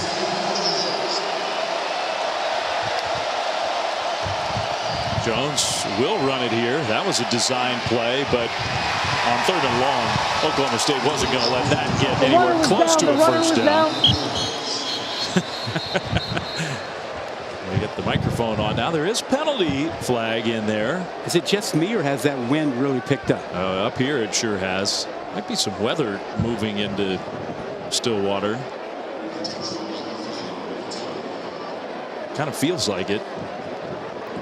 Well, if you're Oklahoma State, that wind is still at your back. Blindside block, offense number 12. That penalty is declined. Result of the play of 4th down. All right, so they declined the blindside block. Point of emphasis this year. We've seen it called more frequently in the first couple weeks, but it is 4th down. The temperature's also dropped here. Conyers got called for the penalty. Second charge timeout, Oklahoma State, 30 Here you seconds. see the hit, and as you pointed out, it's a player safety room, blindside blocks. Game Trying to clock get operator, those please put 1 minute out of and the game. 57 seconds on the game clock. 1:57. Oklahoma State has 1 timeout remaining. Well, this is going to put huge pressure on the ASU defense because Cowboys have moved down the field quickly last couple times they've had it. And you're kicking into the wind. A wind that, as you said, has picked up, temperature dropping. And that punt was a borderline shank. It was a shank. Yeah, the wind had to have something to do with that. Wow. Things have gone sideways and worse for ASU. That's a 25-yard punt. And given how fast this offense operates, not a problem with the 151 left. Well, you got Big 12 now on ESPN Plus. Next Saturday, West Virginia's in action, so is Iowa State. K-State, great performance for the Wildcats today against Tulane. That's an interesting game. And these 11th ranked Cowboys may be moving up in the rankings. We'll host Arkansas Pine Bluff. Sign up today at ESPNplus.com/12now. All that next week. Now from the 40 of ASU, Sanders throws quickly and the pass is dropped. Second drop in this first half. I think both of them from Braden Johnson. Yeah, they have not gotten the kind of play outside that they need. Braden Johnson is fifth-year guy. You expect him to be one of the key receivers. They are waiting for somebody to take charge of that receiving group. You can't be the next Des Bryant or Justin Blackmon or whoever. Take your pick of all the stars they've had there if you're dropping the ball. Second and 10 and a short gain on the ground. You saw the quick scoring ability. We know that of Oklahoma State, but now they face a 3rd and 9 right away. Yeah, 4-down territory though. And Dominic Richardson has been so good, kind of limping off the field. The true freshman, really talented Ollie Gordon comes on. Yeah, this would seem like Spencer Sanders' time with the ball in his hands. Quarterback run. Pressure comes up the middle. Sanders over the top, deep ball, and penalty flag thrown. There was contact, and Arizona State's going to commit another just critical penalty. Defense number 7, 10-yard penalty, automatic first down. To Marcus Davis, who started his football career in the Big 12 at Baylor. Yeah, the ball is in the air. You got to get your hands off the receiver. He doesn't want him to go by him. There's a grab, grabs the waist. No question about it. That's a hold. Sanders, he was calling for it. So now inside the 30, first down, a minute plus here in the first half. Yep, clock not an issue. 2 enormous penalties in the last few minutes. What a broken tackle by the true freshman Ollie Gordon from Fort Worth, Texas. Maybe the most highly regarded of all the incoming freshmen, the last Oklahoma State recruiting class. Yeah, Lott made a good play, knifing through. First time we've seen good movement from the Arizona State defensive line in a couple of series. A little winded. You see the guys with the hands on the hips. Gordon still in the backfield. Sanders will give it to him again. Left side run. Just nowhere to go. Lean forward for a couple yards. Clock moving. Plenty of time. They've got timeout. That's no good. Ro Torrens, he made some really nice plays. The defensive back, he's going to the locker room early. On 3rd down, Sanders in the pocket, throws middle, incomplete into traffic. That was a dangerous throw. Yeah. A lot of white shirts in the middle of the field there. Lucky to get away with that one. Davis, who committed the holding penalty, had better coverage there. And now the field goal team's coming out. Wind at your back. Tanner Brown, who's good kicker. Probably about a 42, 43 yarder. He'll get a boost from the wind.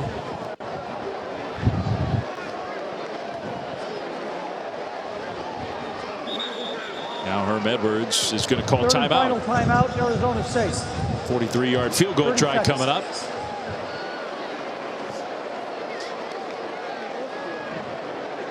You surprised how conservative it seemed that Oklahoma State was on that series? I am a little surprised. I mean, I think they were very confident the way their ground game was working that they could get chunks of yardage on the ground. Yeah. But yeah, it turned into maybe a little too conservative. Yeah, I think they wanted to burn some clock too. But that sort of backfired. They didn't get what they wanted out of the running game. I thought they might have thrown a little bit more and given Spencer Sanders a chance to be on the edge with the football. After that penalty and the ball moved deeper into Arizona State territory, 2 straight run plays before that incompletion on 3rd down. Mike Gundy, 18 years here at Oklahoma State. He spent all but 5 years of his adult life at this place. Yeah, and he loves it here. He's a perfect fit for this program. He's done a great job over the years. He's one of the best coaches in college football, period. 43-yard field goal try. I think Arizona State jumped off sides. The kick is up and good. So they may decline the penalty. It just sort of boggles the mind. Herm Edwards, I could see him. Offside defense in the neutral zone at the snap. Number 3, that penalty is declined. Field goal is good. So in the neutral zone, that they declined the penalty. Tanner Brown booted it through. The field goal's good. Tanner said, yeah, I want that kick. 17-3 Cowboys. Well, you don't want to take points off the board. Decline the penalty. Well, it wouldn't have been a first down. You consider it if it's a first down, but it would not have been a first down. So the good field goal, keep that on the board.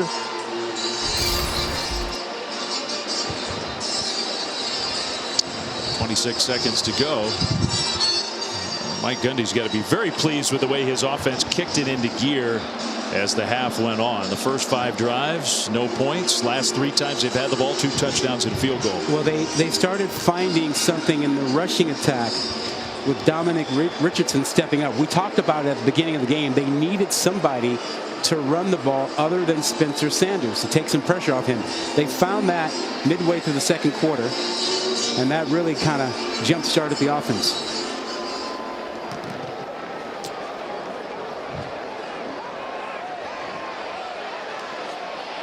Taylor slips. So he goes down at the 10, and that cinches it. I'm sure Arizona State's just going to snap the ball and take a knee. Well, Sun Devils have a lot of work to do. Yeah, they've got to find a way to start getting the ball down the field. They haven't thrown it very well and haven't thrown it often. And as we talked about earlier, if there's a weakness to the Oklahoma State defense, it's in the secondary where they are young, inexperienced. They struggled last week, and they really haven't been tested that much tonight. Arizona State. They're going to need to throw the ball much better in the 2nd half if they're going to have a chance to come from behind. So Emory Jones takes the knee. Both teams will go to the locker room. Sun Devils got off to a terrific start. Not much went right for Herm Edwards' team after those early minutes here in Stillwater. So it's halftime. Cowboys up 17-3. DirecTV halftime report with Matt, Joey, and Jesse coming up after this break.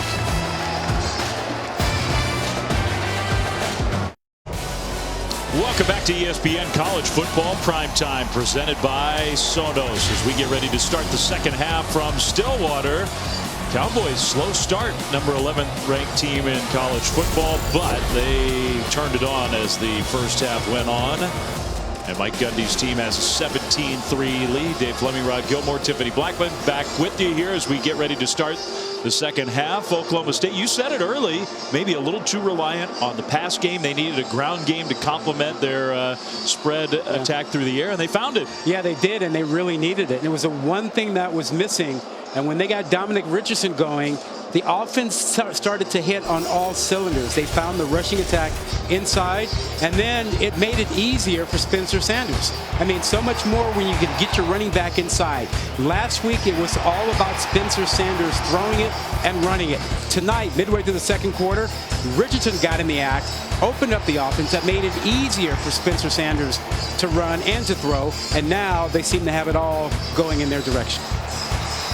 Sanders Dynamic in the open field with the complement of Richardson, the way he ran. It was pretty good 1-2 combo on the ground. You see the stats from the first half. The total yardage now well in favor of the Cowboys. About 0 for 7 on third down for Arizona State. Yeah, and they've got to find a way to get their passing attack going. 88 yards passing.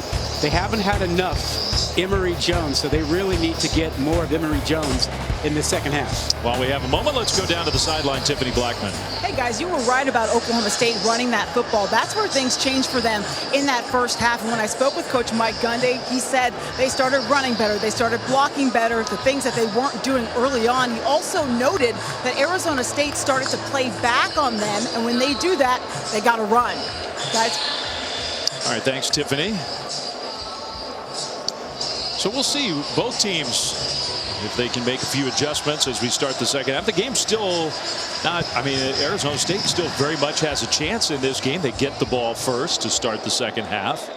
They'll begin at the 25-yard line. We also have some weather that is moving closer and closer to Stillwater.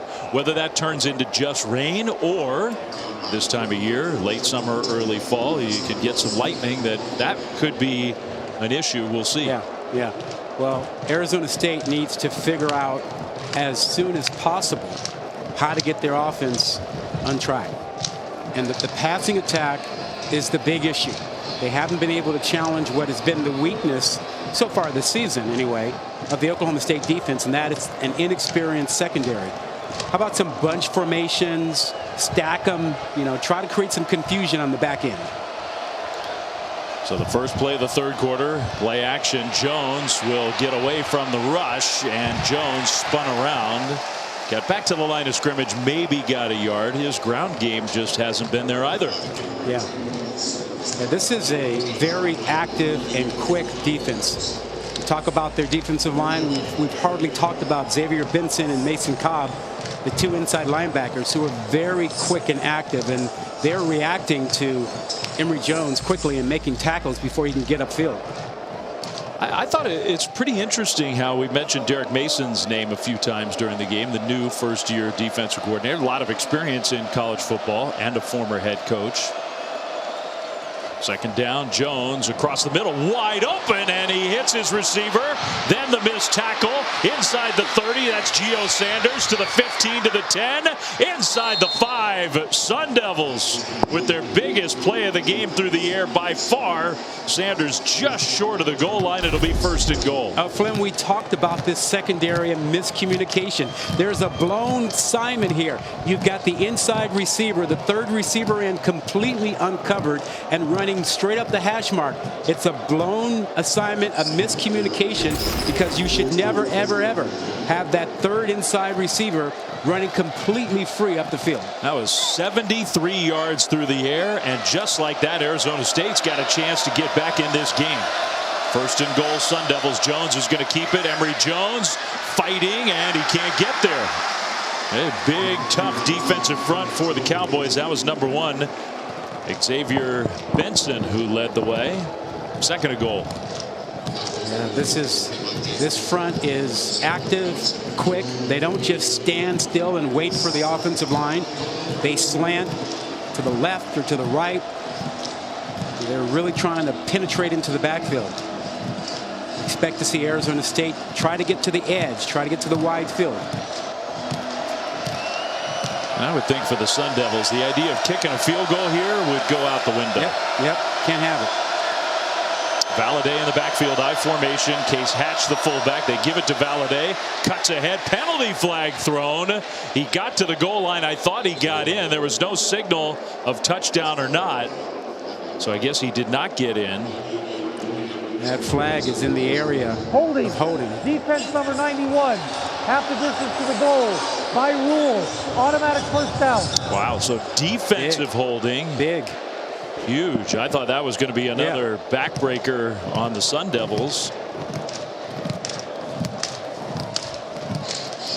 Should be heavy formation. Couple tight ends for Arizona State. Expect to see Hatch in there, 44. Swinson, 80.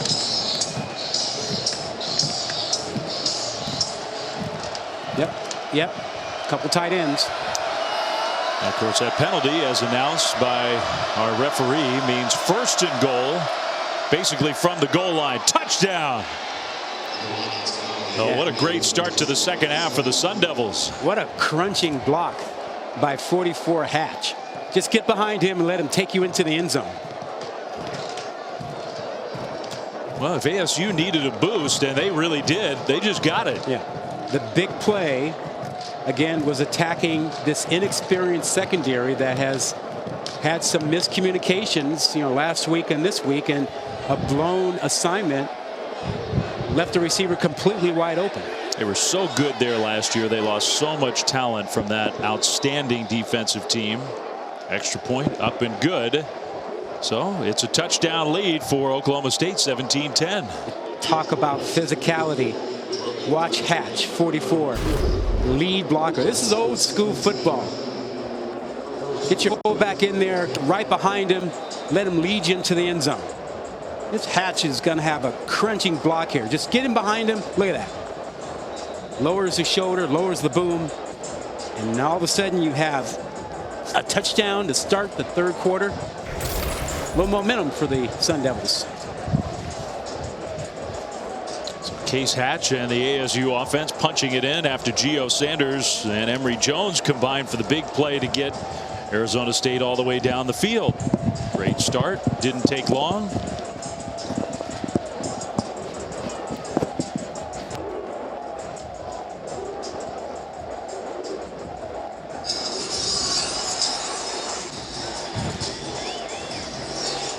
Well, the opening drives haven't been an issue for this team. Started the game. First time they had the ball in the first quarter, and this second half opening drive.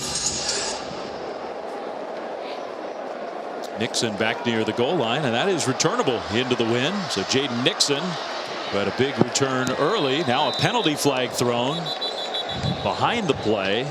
So we'll see. Not great field position even as it stands. Could get even worse.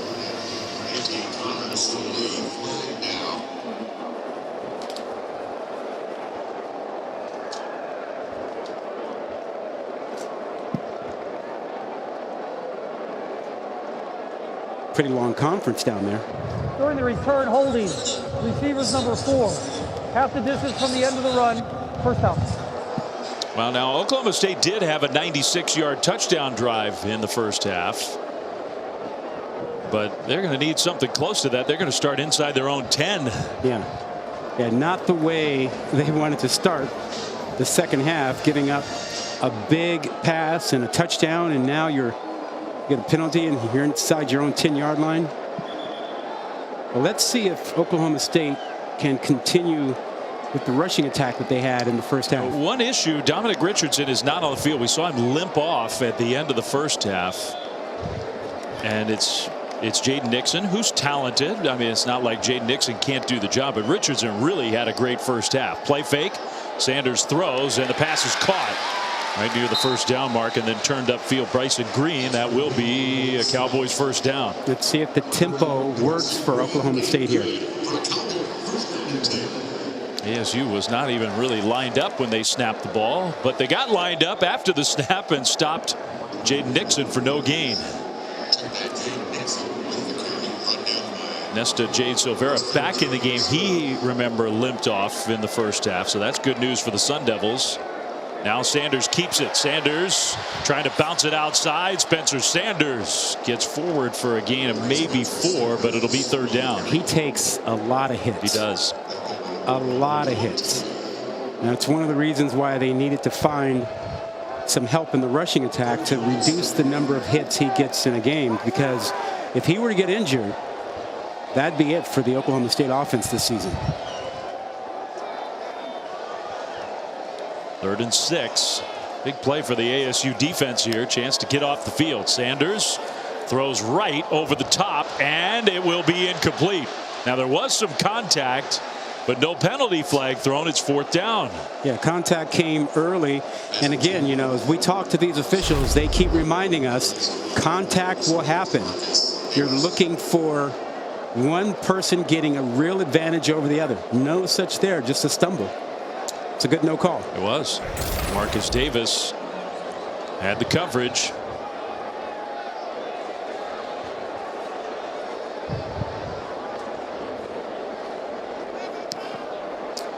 A low line drive style punt.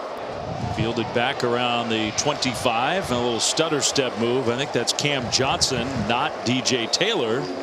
So Cam Johnson gives Arizona State some pretty good field position. What a start to the second half for the Sun Devils. And they have the ball when we come back to Stillwater. You're watching the Big 12 on ESPN from blustery Stillwater, Oklahoma. The wind down on the field, I don't think it's quite as much of a factor, although it's windy down there. We're on the roof, and we're about to be blown back to Oklahoma City. Yeah. House and all. And the temperature has definitely dropped. Arizona State. Excellent start to the second half. They went down the field, got a touchdown, got a stop.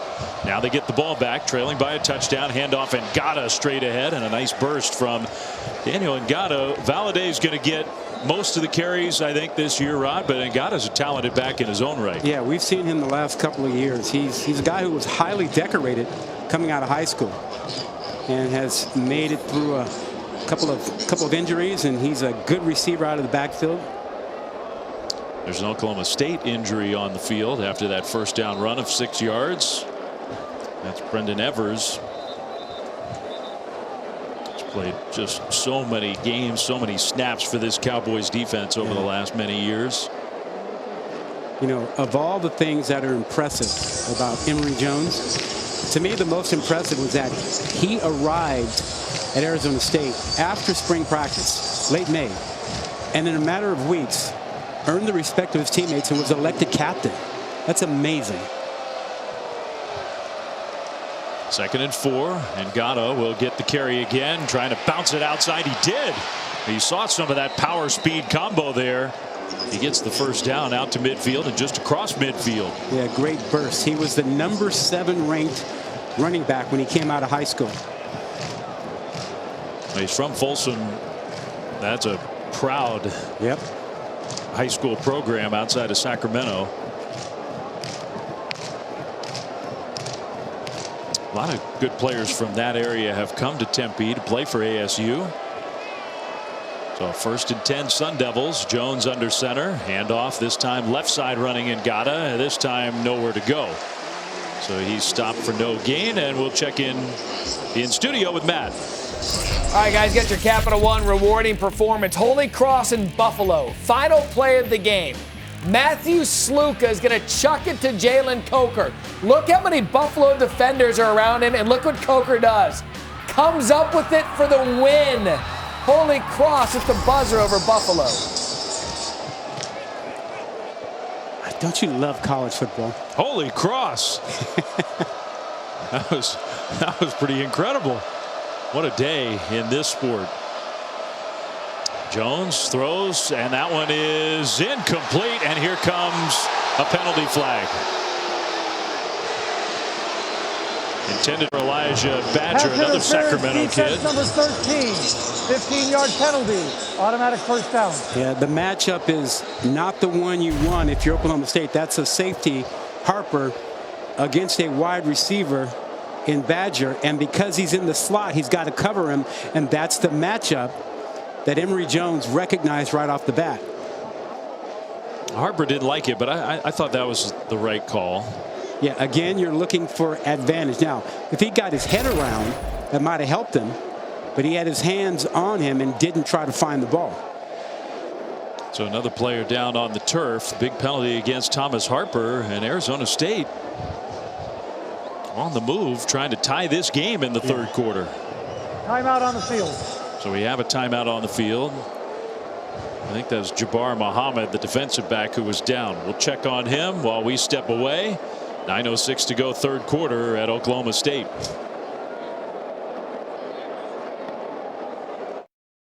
All right, let's take a look at the Taco Bell Live Moss student section. That young man's living Moss. Student sections across the country competing to be the Live Moss student section of the year all season long. And these students, they give their team a great home field advantage. Yeah, and they've got even, paddles, paddle people banging against the wall. They make some noise. And the Oklahoma State defense could use a little help right now. ASU's on the move for a second straight drive. Handoff Valladay. There's An excellent play, knifing into the backfield. Mason Cobb with the tackle. Yeah, folks were concerned about replacing two great former linebackers who are now in the NFL, and Mason Cobb shows you that he's up to the task. There he is. Watch him diagnose this quickly and knife right through. He reads it, cuts right in. That's really good football. I would expect to see Arizona State go back to that trips formation, 3 receivers to one side, and see if Oklahoma State adjusts to it okay. They messed it up last time. Well, they sent Valladay out to the far left. They want Valladay, though, next to Jones, and I think they burned a timeout. First charge timeout, Arizona State. Well, those hurt in the second half when you're down, especially. And you need them in the fourth quarter. Just because you weren't organized coming to the line of scrimmage. Yeah, and what I don't get, though, is that go back to what has worked. Oklahoma State secondary has shown you tonight that they're having trouble adjusting to different formations. When you give them trips formation or 2x2, they have to communicate it. And you've gotten a big play because they couldn't communicate correctly. So Arizona State should come back to these formations, whether it's 3 receivers to one side, whether it's stacking a formation or a bunch, and seeing if that secondary can communicate and pick up guys. Also, you can tell from those shots, it is starting to rain now. We knew it was coming. We'll see how bad it gets. This part of the world, things can change fast, and some fans, a good number of them, are heading for cover. Yeah, because a lot of them ended up wearing summer gear out here tonight. And I hope Tiffany brought her rain gear, because she's about to get wet.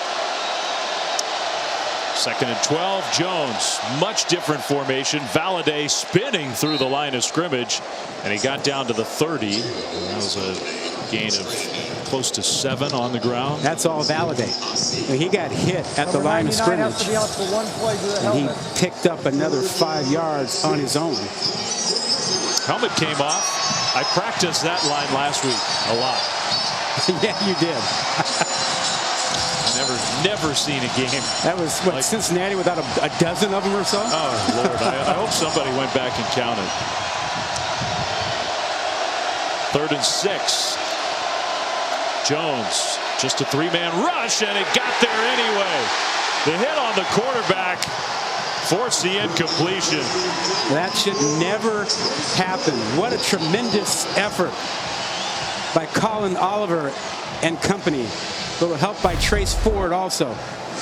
You got 3 being blocked by 5. This should be easy enough to pick up. Now watch on the bottom of your screen. Look at Trace Ford. He just drives his man right back into Emory Jones. What an effort.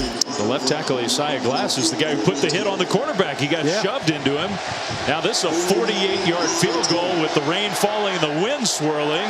A low line drive kick, and it's no good.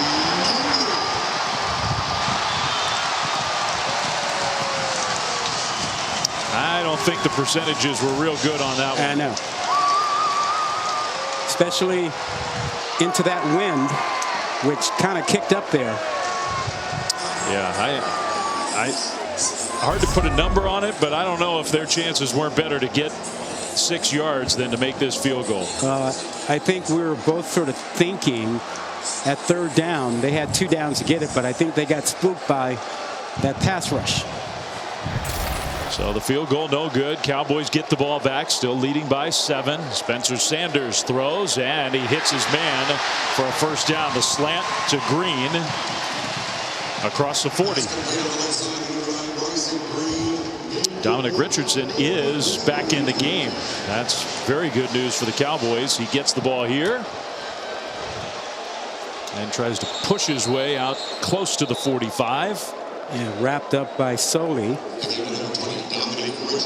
Soley's a steady inside linebacker. I think he has, what, 2 picks already this season? He does. Plays alongside his brother, Connor, who also plays linebacker for ASU. The deep ball, and it's complete.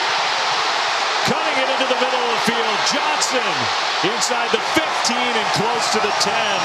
Braden Johnson.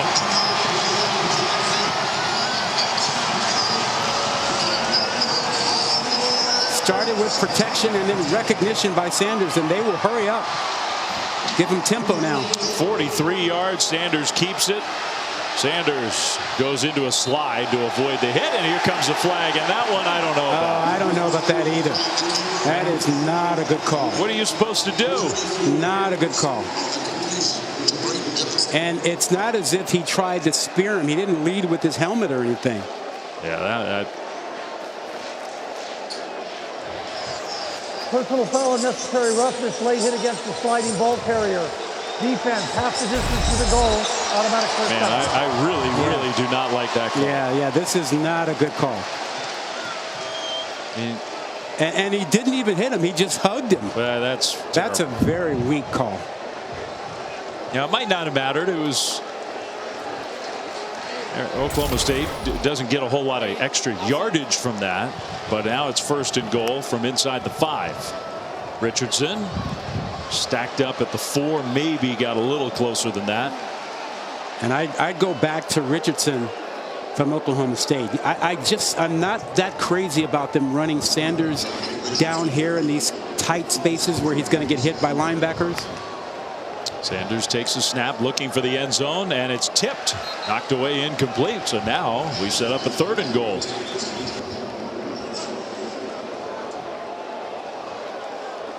Pesafea got a hand up there.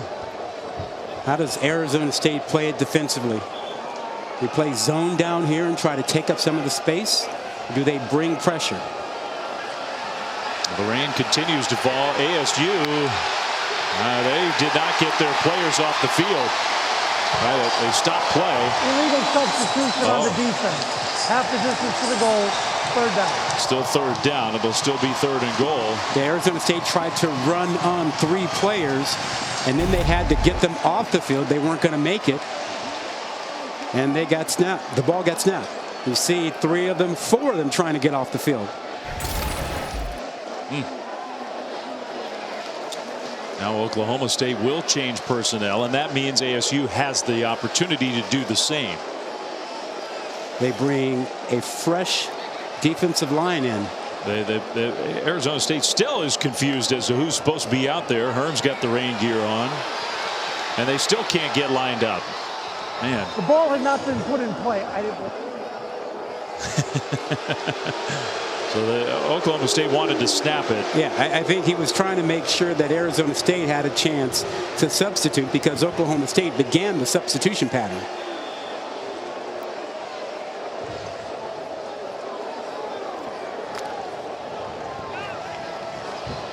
Third and goal. Sanders under center. ASU almost jumped, and now a flag thrown. A couple indeed. Everybody's pointing. That's what you do, right? They just point at the other guy.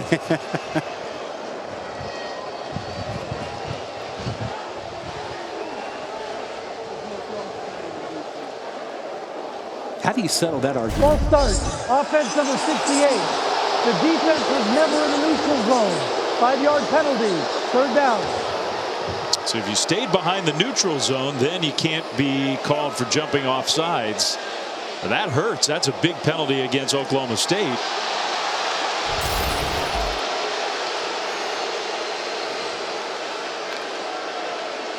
Let's see if Arizona State plays zone down here now and keeps their eyes on Sanders.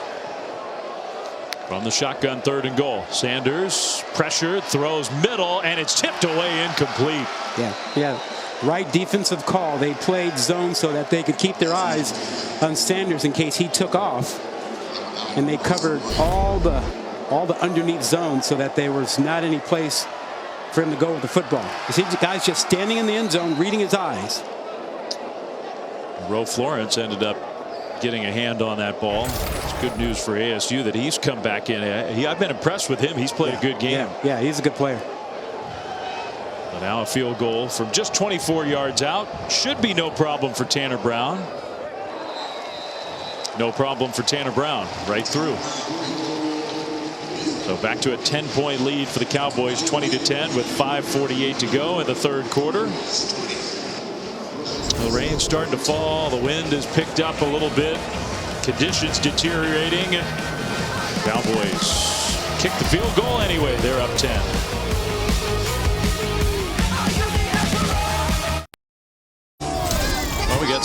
fans who came prepared with the rain gear. The rain has really started to fall. Oklahoma State kicks a field goal. 20-10 is the Cowboys lead, the number 11 ranked team in the country. 5:48 to go, third quarter. Big 12 Pac-12 matchup here in Stillwater. Kickoff fairly short. DJ Taylor takes this one and gets it back close to the 25-yard line. Next week, SEC on ESPN all over the place. Number 2 Georgia going to South Carolina. It's an improved South Carolina team, although they got pounded by Arkansas today. They hung in there but gave up a lot on the ground. That's at noon Eastern. Then at 6 LSU, who bouncing back tonight. That'll be a much different challenge. 6 Eastern at home against Mississippi State. And then number 15 Miami at soon to not be number 6 Texas A&M at 9 Eastern Saturday on ESPN. That's going to be a rough week at Texas A&M. They need that win over Miami now desperately after losing today. ASU fans are like, what's this falling out of the sky? What do you call this? Emory Jones, the Sun Devils quarterback, gives the ball to Valladay. Valladay trying to get to that outside corner, and then he got close to the 30-yard line, so a gain of about 5 on first down. Now, as long as you keep the ball dry, the rain shouldn't bother your offense. You should be able to throw it effectively, and you should have an advantage over the defense because you know where you're going. And if the field gets really wet, that should hurt the pass rush, not the receivers and not the quarterback. And I mean, we don't know exactly what it's like down on the field, but I think the rain has actually calmed the wind down just a little bit. 2nd and 5, another handoff across the 30 and short, not by much. Be surprised we haven't seen Emory Jones run it a little bit more. Very surprised. Yeah, I thought we'd see a little bit more of that. He's only carried it 5 times, and those really weren't design runs. Just a couple were design runs. ASU needs to convert a third down. They're 0 for 8. Hard to win when you can't convert third down. Under center.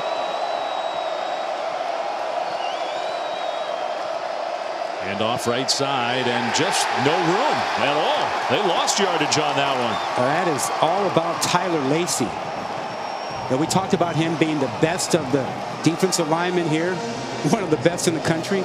He just destroyed that play. He owned his lineman. Watch him left side, pushes his guy back, takes on the fullback, and makes the tackle. You cannot do it any better than that. That is just huge. He is one of the better defensive linemen in the country. And ASU is going to punt the ball back. That's very disappointing for the Sun Devils. Punt inside the 20 and handled cleanly even in the rain. Then the turn upfield and a nice return outside the 30. Close to the 35-yard line. 50-yard punt. But a return of maybe 13 yards. Well, we're upstairs. Tiffany's actually in the weather. Maybe we should ask her. Tiffany? Yeah, guys, I basically picked out the worst poncho in the history of ponchos, but I brought my hat, so I'm excited about that. It looks like the rain, it was picking up for a little bit, and it looks like it's actually starting to slow down just a tad. But like you mentioned, Dave, the good news is the wind has pretty much stopped. Keep us posted, and the poncho looks like it's working. Good I like the hat. Nice hat. Thanks, guys. Yeah, we're fine up here, though. Thanks for asking. Straight ahead run for a gain of 3 from Richardson on first down. The only problem for us here is can't see. We've had to sort of close the windows because the rain was blowing on all the equipment. And we figure that's not a great thing. We got all these things plugged in. Probably shouldn't get those wet. And now the rain is covering the windows and it's hard to see the game. Other than that, we're fine. This is a tough job, Rod. And everybody at home said, that's your problem, not mine. 3rd and 2 here for Oklahoma State. Sanders kept it and then kind of ran into his own man, pushed him backwards. ASU will shove him out of bounds. He lost a yard, maybe 2. Yeah, you know, and listen, he's a tremendous athlete, but 3rd and 2, you got to have a running back, or you got to have a pass attack to pick it up. Relying on your quarterback to get you every 3rd and short is a good way to get him beat up and a good way to have a tough season. So the Cowboys go 3 and out.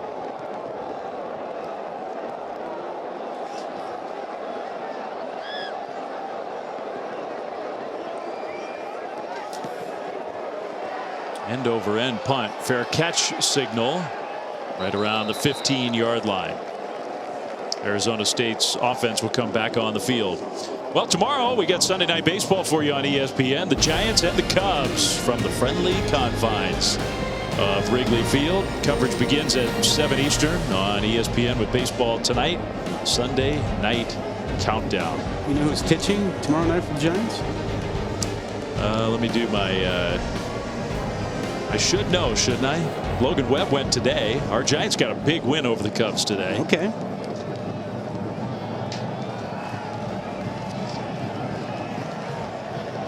Giants have a bullpen game tomorrow. That's why I didn't know. Any arm that's available. So you're going to see a lot of pitchers tomorrow from Wrigley.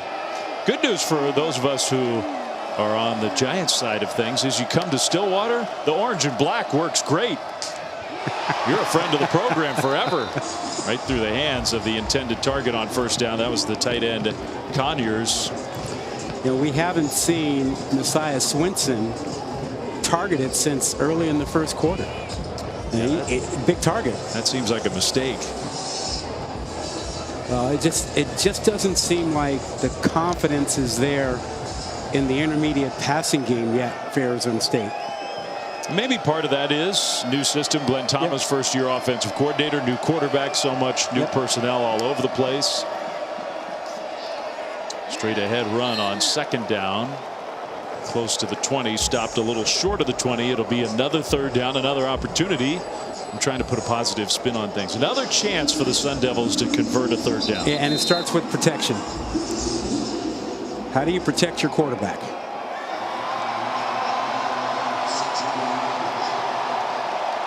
Oklahoma State. Is that Tyler Lacey? They don't want to lose him. No, I think that's Sione Asi. Yeah, that's Sione Asi. 6'1", 310 pounds. He's one of the super seniors, guy who got an extra year because of COVID 2020. He's in the middle of your screen right there.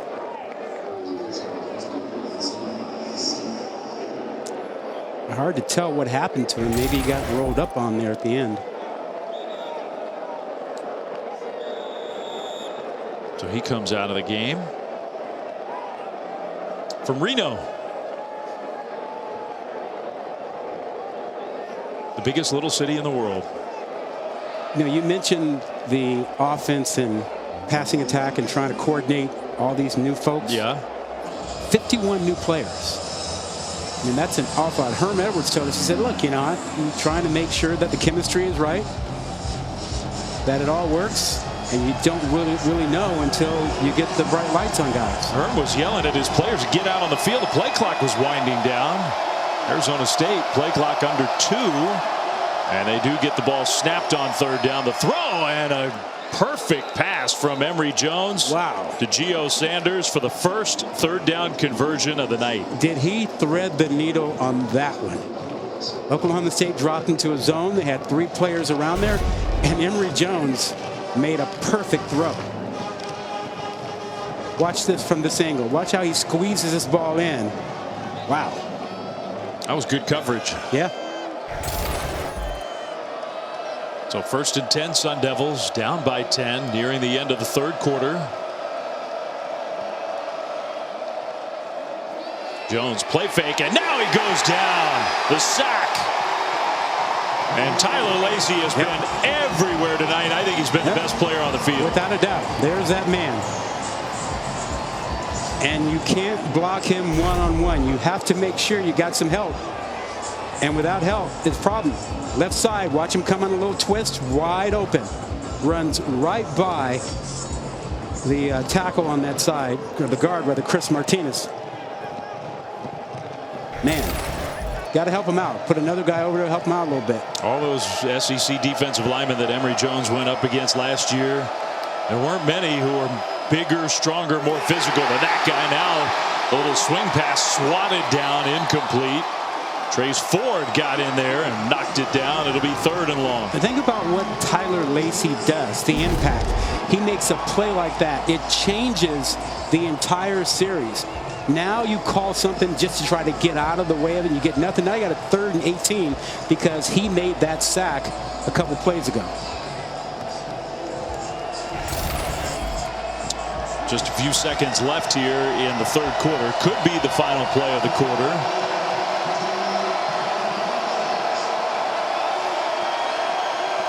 Tyler Lacey looking to wreak more havoc. Jones throws. He's got his receiver open. Badger spins, and Badger stayed on his feet and got the first down. What an effort by Elijah Badger. You're not kidding. He carried a couple guys to pick up that first down.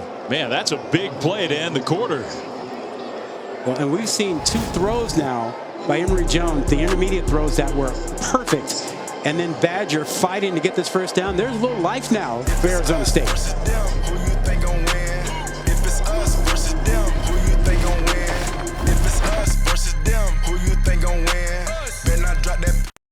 What do you do when you're at a college football game in the pouring rain, the driving wind? You have a Garth Brooks sing-along. Why not? Yeah, they're enjoying it. They turn the music off. They just keep going. Why wouldn't you?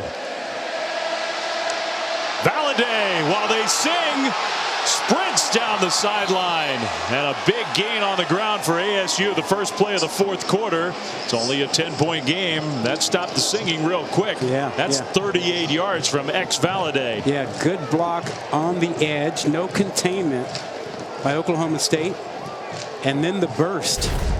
He's a heck of a running back. You watch the outside, a good block again, number 80. Messiah Swinson, the tight end, transfer from Missouri. Badger had a good block downfield after Elijah Badger had the great catch and push to convert the 3rd and long. Now Jones hits Badger, touchdown.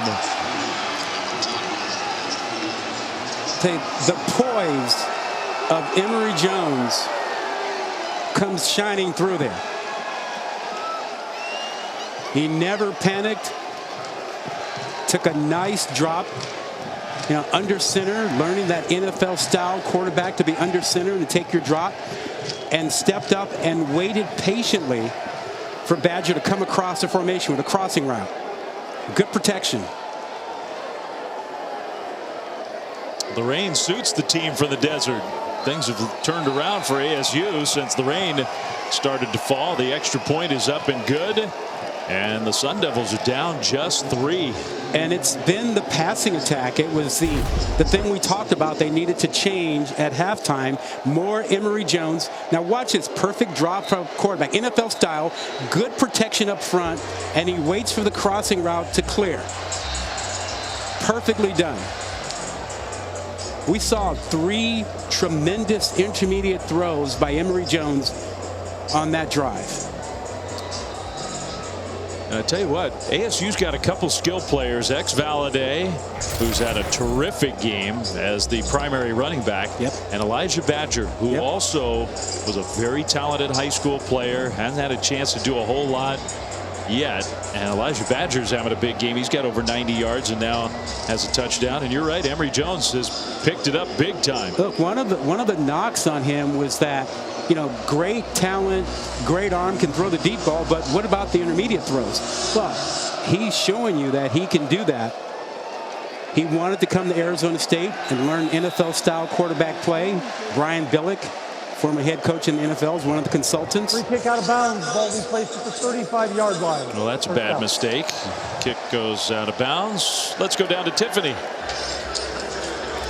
Well, the patience of Jones that you were just talking about, Rod, it kind of is very similar to his approach to coming in to being the starting quarterback at Arizona State. He told me when he got here, he was excited to be named captain, but that he actually didn't come in and start chatting up guys right away. He approached it very slowly. He said he wanted the guys to see how he worked and how consistent he worked, and they took notice. And now that he's been settled in, well, the guy said he's become like the welcome committee. He's been such a leader on this team and bringing everybody together. I just never heard of a guy becoming a captain after showing up that late to a squad. Sanders on first down, setting up a screen play, and it works with the hurdle out into the open field to midfield and still going. That's Richardson, who's had the big game in the backfield for the Cowboys. So the penalty on the kickoff, and now the long play on the screen, 21 yards inside ASU territory. I think they found the running back they've been looking for. I do too. He's been awesome tonight. They give it to him left side running, and not nearly as much room there. Kyle Soley made the tackle. Let's go back to that last play. Watch just a little screen pass here. Gets set up nicely with the lineman out in front. Whoops, you need me to hurdle somebody? But look at the lineman down the field blocking for him. Sanders throws, and a penalty flag thrown. The ball knocked away by Torrance, but a penalty. I don't know. There've been an awful lot of pass interference calls the last first 2 weeks of the season. Holding. Defense number 9. 10-yard penalty by rule. Automatic first down. So this one was called as a hold. Yeah. You know, and to me, unless it's really impacting, you know, the play, the catch, it can't be called. I mean, like I said, I talk to officials every week, and they tell me, look, it's a contact sport. We know there's going to be some mutual combat, and unless someone is getting an advantage, we're not throwing a flag. I didn't see any real advantage on that one. They're going to pitch it back to Sanders, who's going to throw to a wide open receiver. Touchdown, Cowboys. Bryson Green was all alone.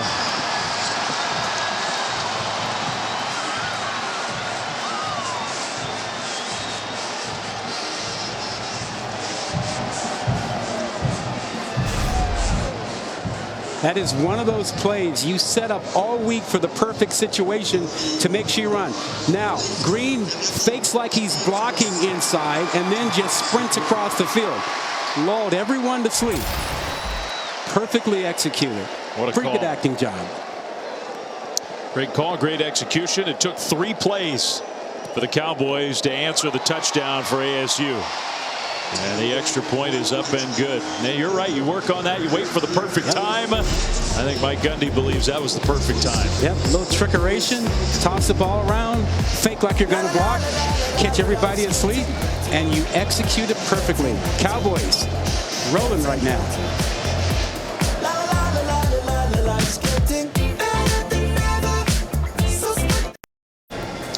Well, great answer for the Cowboys after ASU cut it to a 3-point game, back to a 10-point lead for number 11 Oklahoma State, 27-17, 13-31. Still a long way to go. Fourth quarter here in wet Stillwater, Oklahoma. 3 plays, 65 yards. It took all of 54 seconds. And the trick play touchdown to Bryson Green. The Cowboys will kick it back to the Sun Devils here. For trick plays to work, you've got to have great acting. Watch what happens on this play. Bottom of your screen, you're going to see one receiver act like he's going to block now. Watch what happens. He draws the attention of 3 defenders and runs them all off, while Green on the top comes underneath after faking a block. He's wide open because he faked like he was going to be blocking, but he had help with the clear out there. So everybody did their part. Everybody played their role. Trickeration worked perfectly. They have a thriving theater department here at Oklahoma State. 1st and 10 Sun Devils from the 25. And we'll see. Look, ASU's offense in the second half has looked a lot more lively. Jones under center. Back to pass on first down. Throws short, and he kind of threw it behind the tight end Swinson, incomplete. I've been impressed with the way Emory Jones has handled this offense, the way he's thrown the ball in the second half. I think they should feel pretty confident that they can trust him throwing the ball. How does Oklahoma State respond defensively? Here's that trips formation where they've had some miscommunication and allowed a receiver to run free.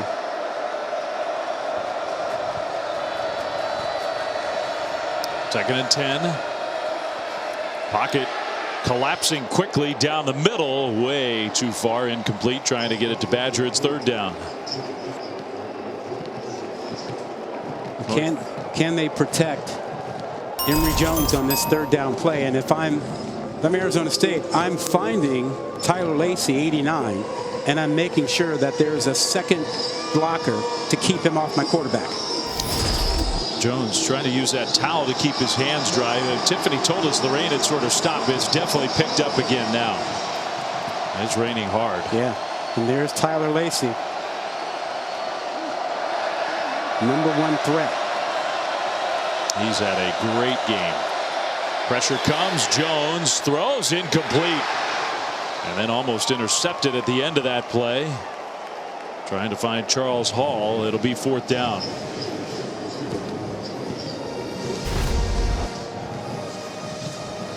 And missed him high. And again, too much pressure. Can't step up. You know, this defensive line has been as good as advertised.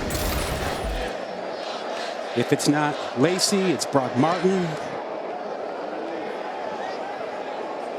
That punt's going to go right over the head, bouncing and stopping, and no. It broke the plane of the goal line for a touchback. Wow, that was almost one of the great punts in history. Oh, so close. Not quite there. Officially 75 yards. Could have been a 74-yard net if it had just stopped. Stop. Slow down. Slow down. Stop. Wasn't going to do it. Stop.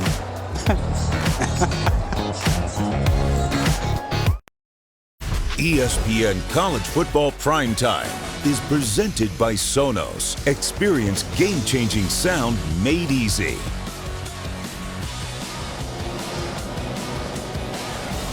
Well, coaches with the most wins at their current schools active in college football, some of the greats in the game, and fourth on that list, of course, is Mike Gundy looking for a career win. Number 151. He got 150 week 1 last week. Got a special game ball presentation in the locker room afterwards. I mean, he belongs in that conversation. Yeah.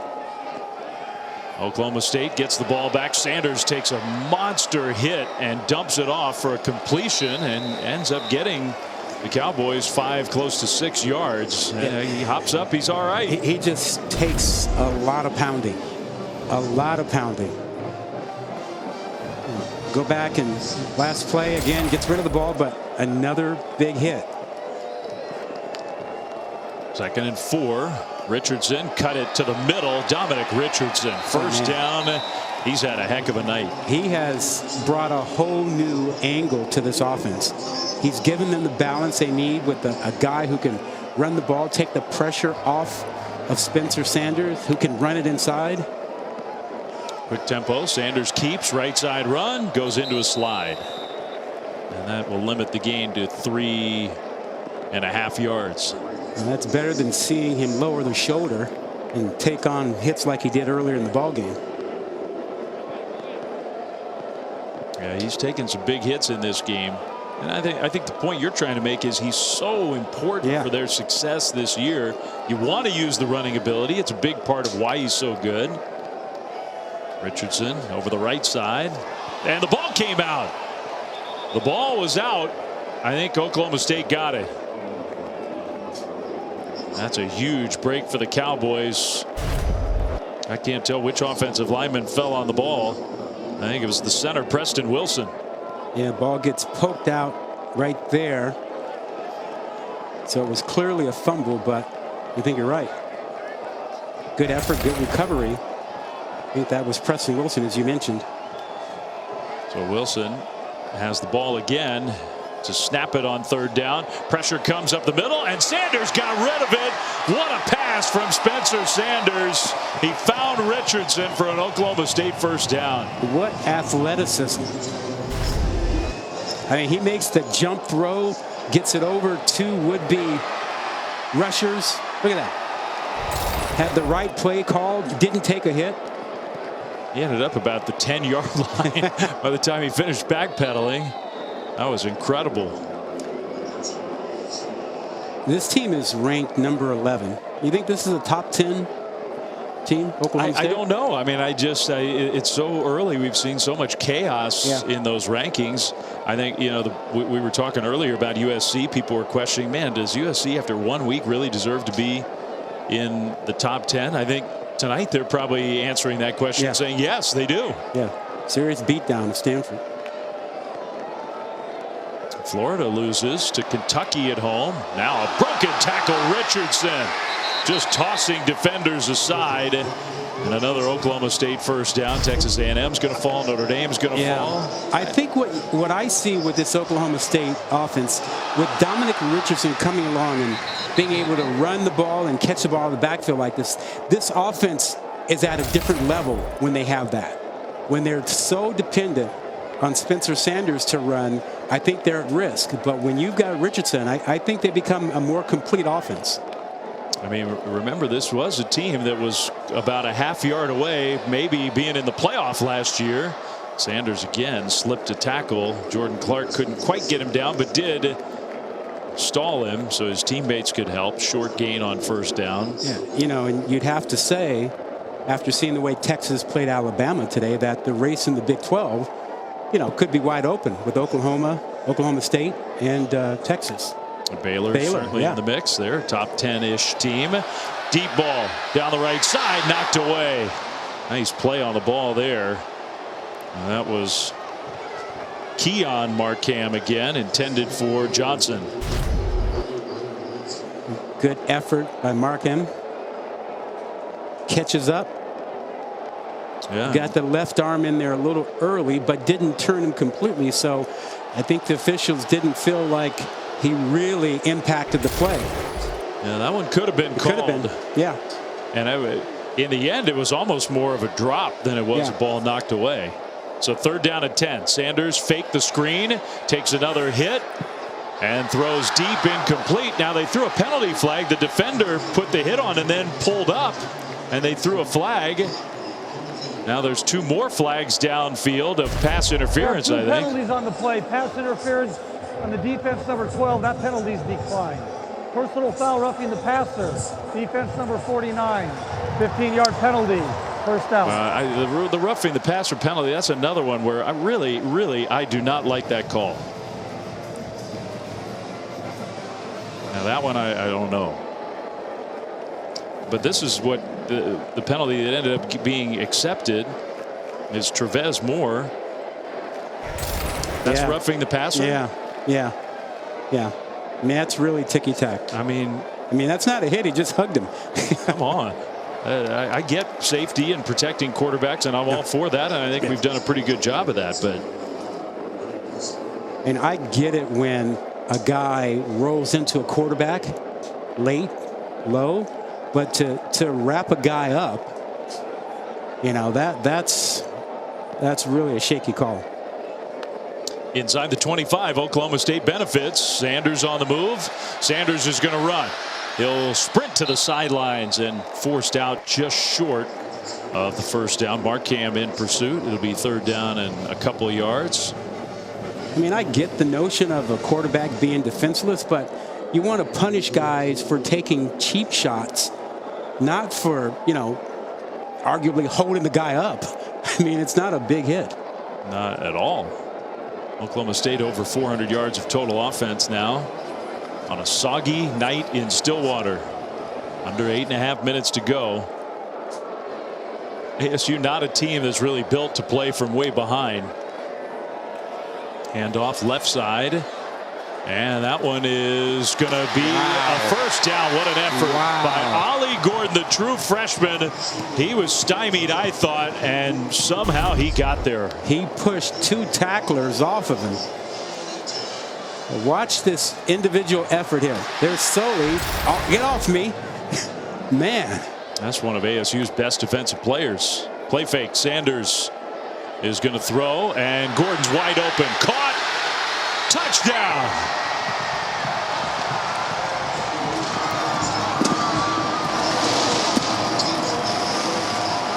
The true freshman from Fort Worth, Ollie Gordon. And Spencer Sanders gets a lot of credit for improvising all drive long. Oh man, he bought time, had patience, knows exactly where everybody is supposed to be, sees his man leak out of the backfield, gets it to Gordon. It's well done. He is such an underrated quarterback. Yeah, I know the mistakes can drive Cowboys fans crazy sometimes. The turnovers, he's had a lot of turnovers in his career, but the spectacular stuff, there's not many who can dial up more spectacular plays than this guy. Well, he is creative, he's athletic, he's smart, and he's got poise. Look at that little jump throw. Are you ready? Outstanding. Are you ready? Okay, say no more. She's a lotus and I'm the conductor of a magnum.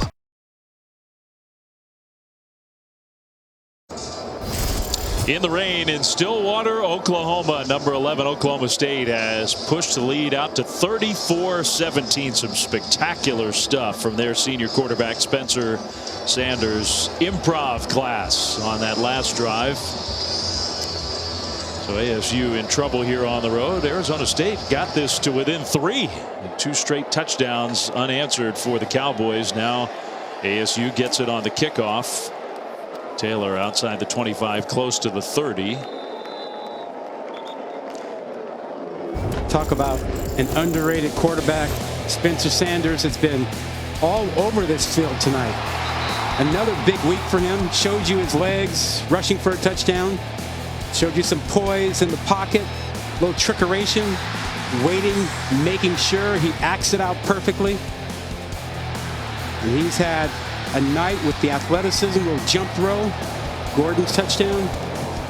He was responsible for 6 touchdowns last week and has another big night. Yeah, and I mean, those touchdown plays are worth showing again, but those to me haven't been the most spectacular plays. He's had so many instances where he saved what could have been a disastrous play. That was a disastrous play for ASU. What a collision. Trace Ford in the backfield. He almost took the handoff. Man. This defensive line, I tell you, every time you think, okay, he's at the bottom here, number 94, Trace Ford. You talk about Lacey, you talk about Martin, and then there shows up Trace Ford again. They've got a number of guys who can do damage. Valladay did well just to hang on to the ball. 2nd and 14 for the Sun Devils. Running out of time. Jones from the shotgun. Pressure comes. Emory Jones can't get away. Another pressure from that D line. Brock Martin was there. I think he'll get credit for the sack. And Emory Jones was asking for a flag for a late hit. Well, if the standard is what we saw on the last drive, then almost anything could be a late hit. Yeah, particularly the slide and hug that happened to Spencer Sanders. This was more than that. Watch the end of the play here. It's that. Also, maybe targeting is. He might have been asking for that too. Oh, it's Xavier Benson coming in late. So it's 3rd and 18 for Herm Edwards' team. Now a flag thrown Delay game. for a delay of game. 5-yard penalty. 3rd down. Now the fans that are still here, the place is a lot emptier than it was because of the bad weather, but the fans that are still here are making a lot of noise. Well, the paddle people are starting to pound on the wall in the end zone. Yeah, the students haven't really gone anywhere. Well, they've still got, it's a long night ahead for them. They've still got a couple parties after the game. You better believe it. 3 sacks for the OSU defense. And a lot more pressures. Jones steps up. He's going to run. Flag thrown. He gets away out into the open field. Jones tripped up and short, but a flag back near the line of scrimmage.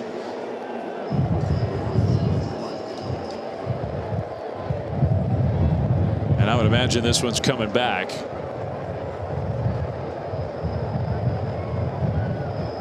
It would be 4th and 4. Where's the ball? There's the ball. It's over there, Steve. Holding.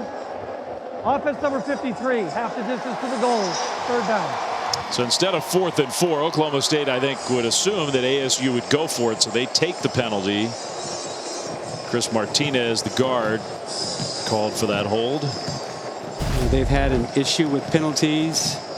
9 penalties tonight, Arizona State. Some terrible. Yeah, bad timing. It's hard to blame. I mean, Arizona State's not going to be the last team this year to struggle with Oklahoma State's defensive line. That's right.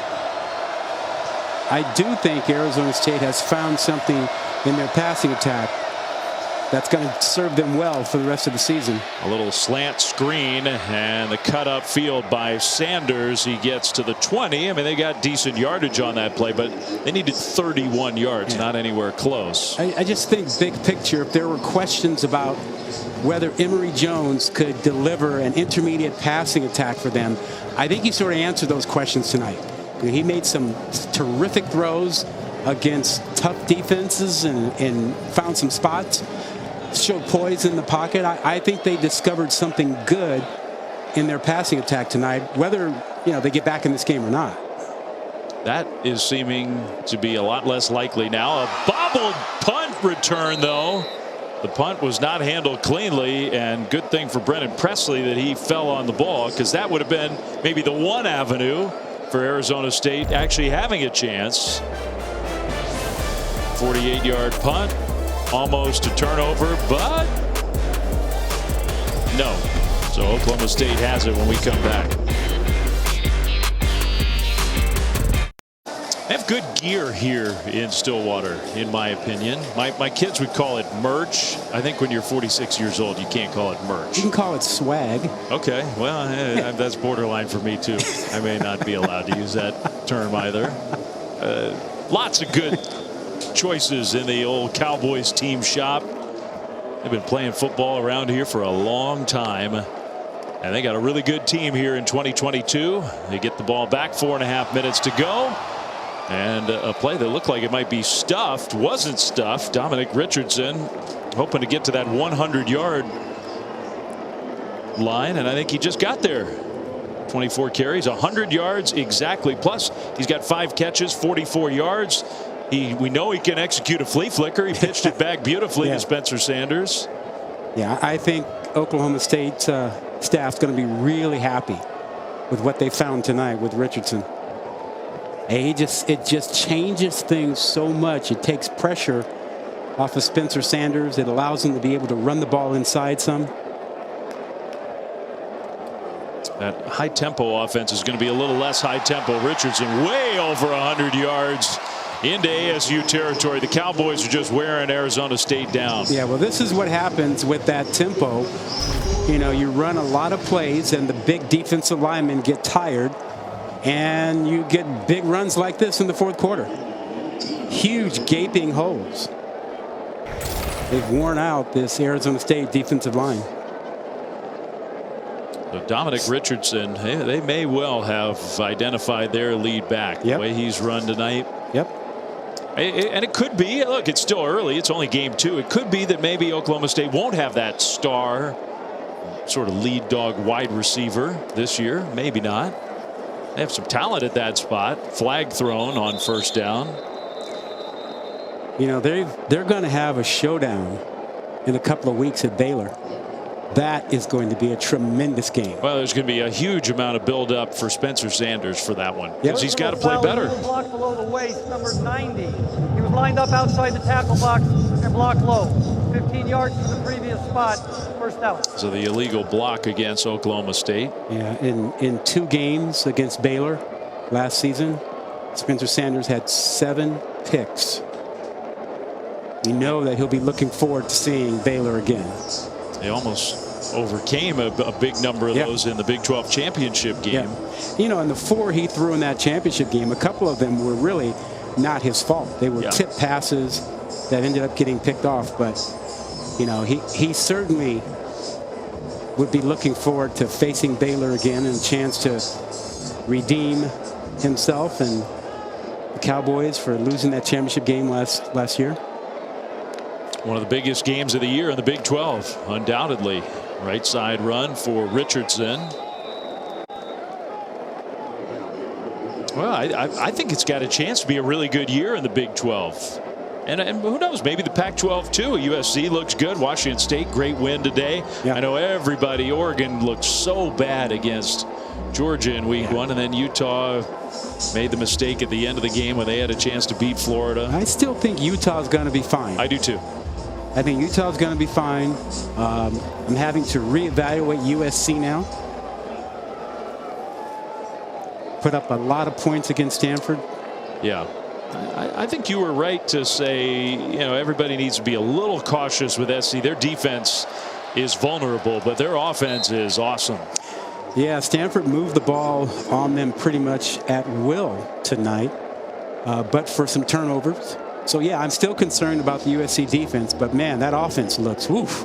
Caleb Williams, Addison at wide receiver, wow. Richardson, a little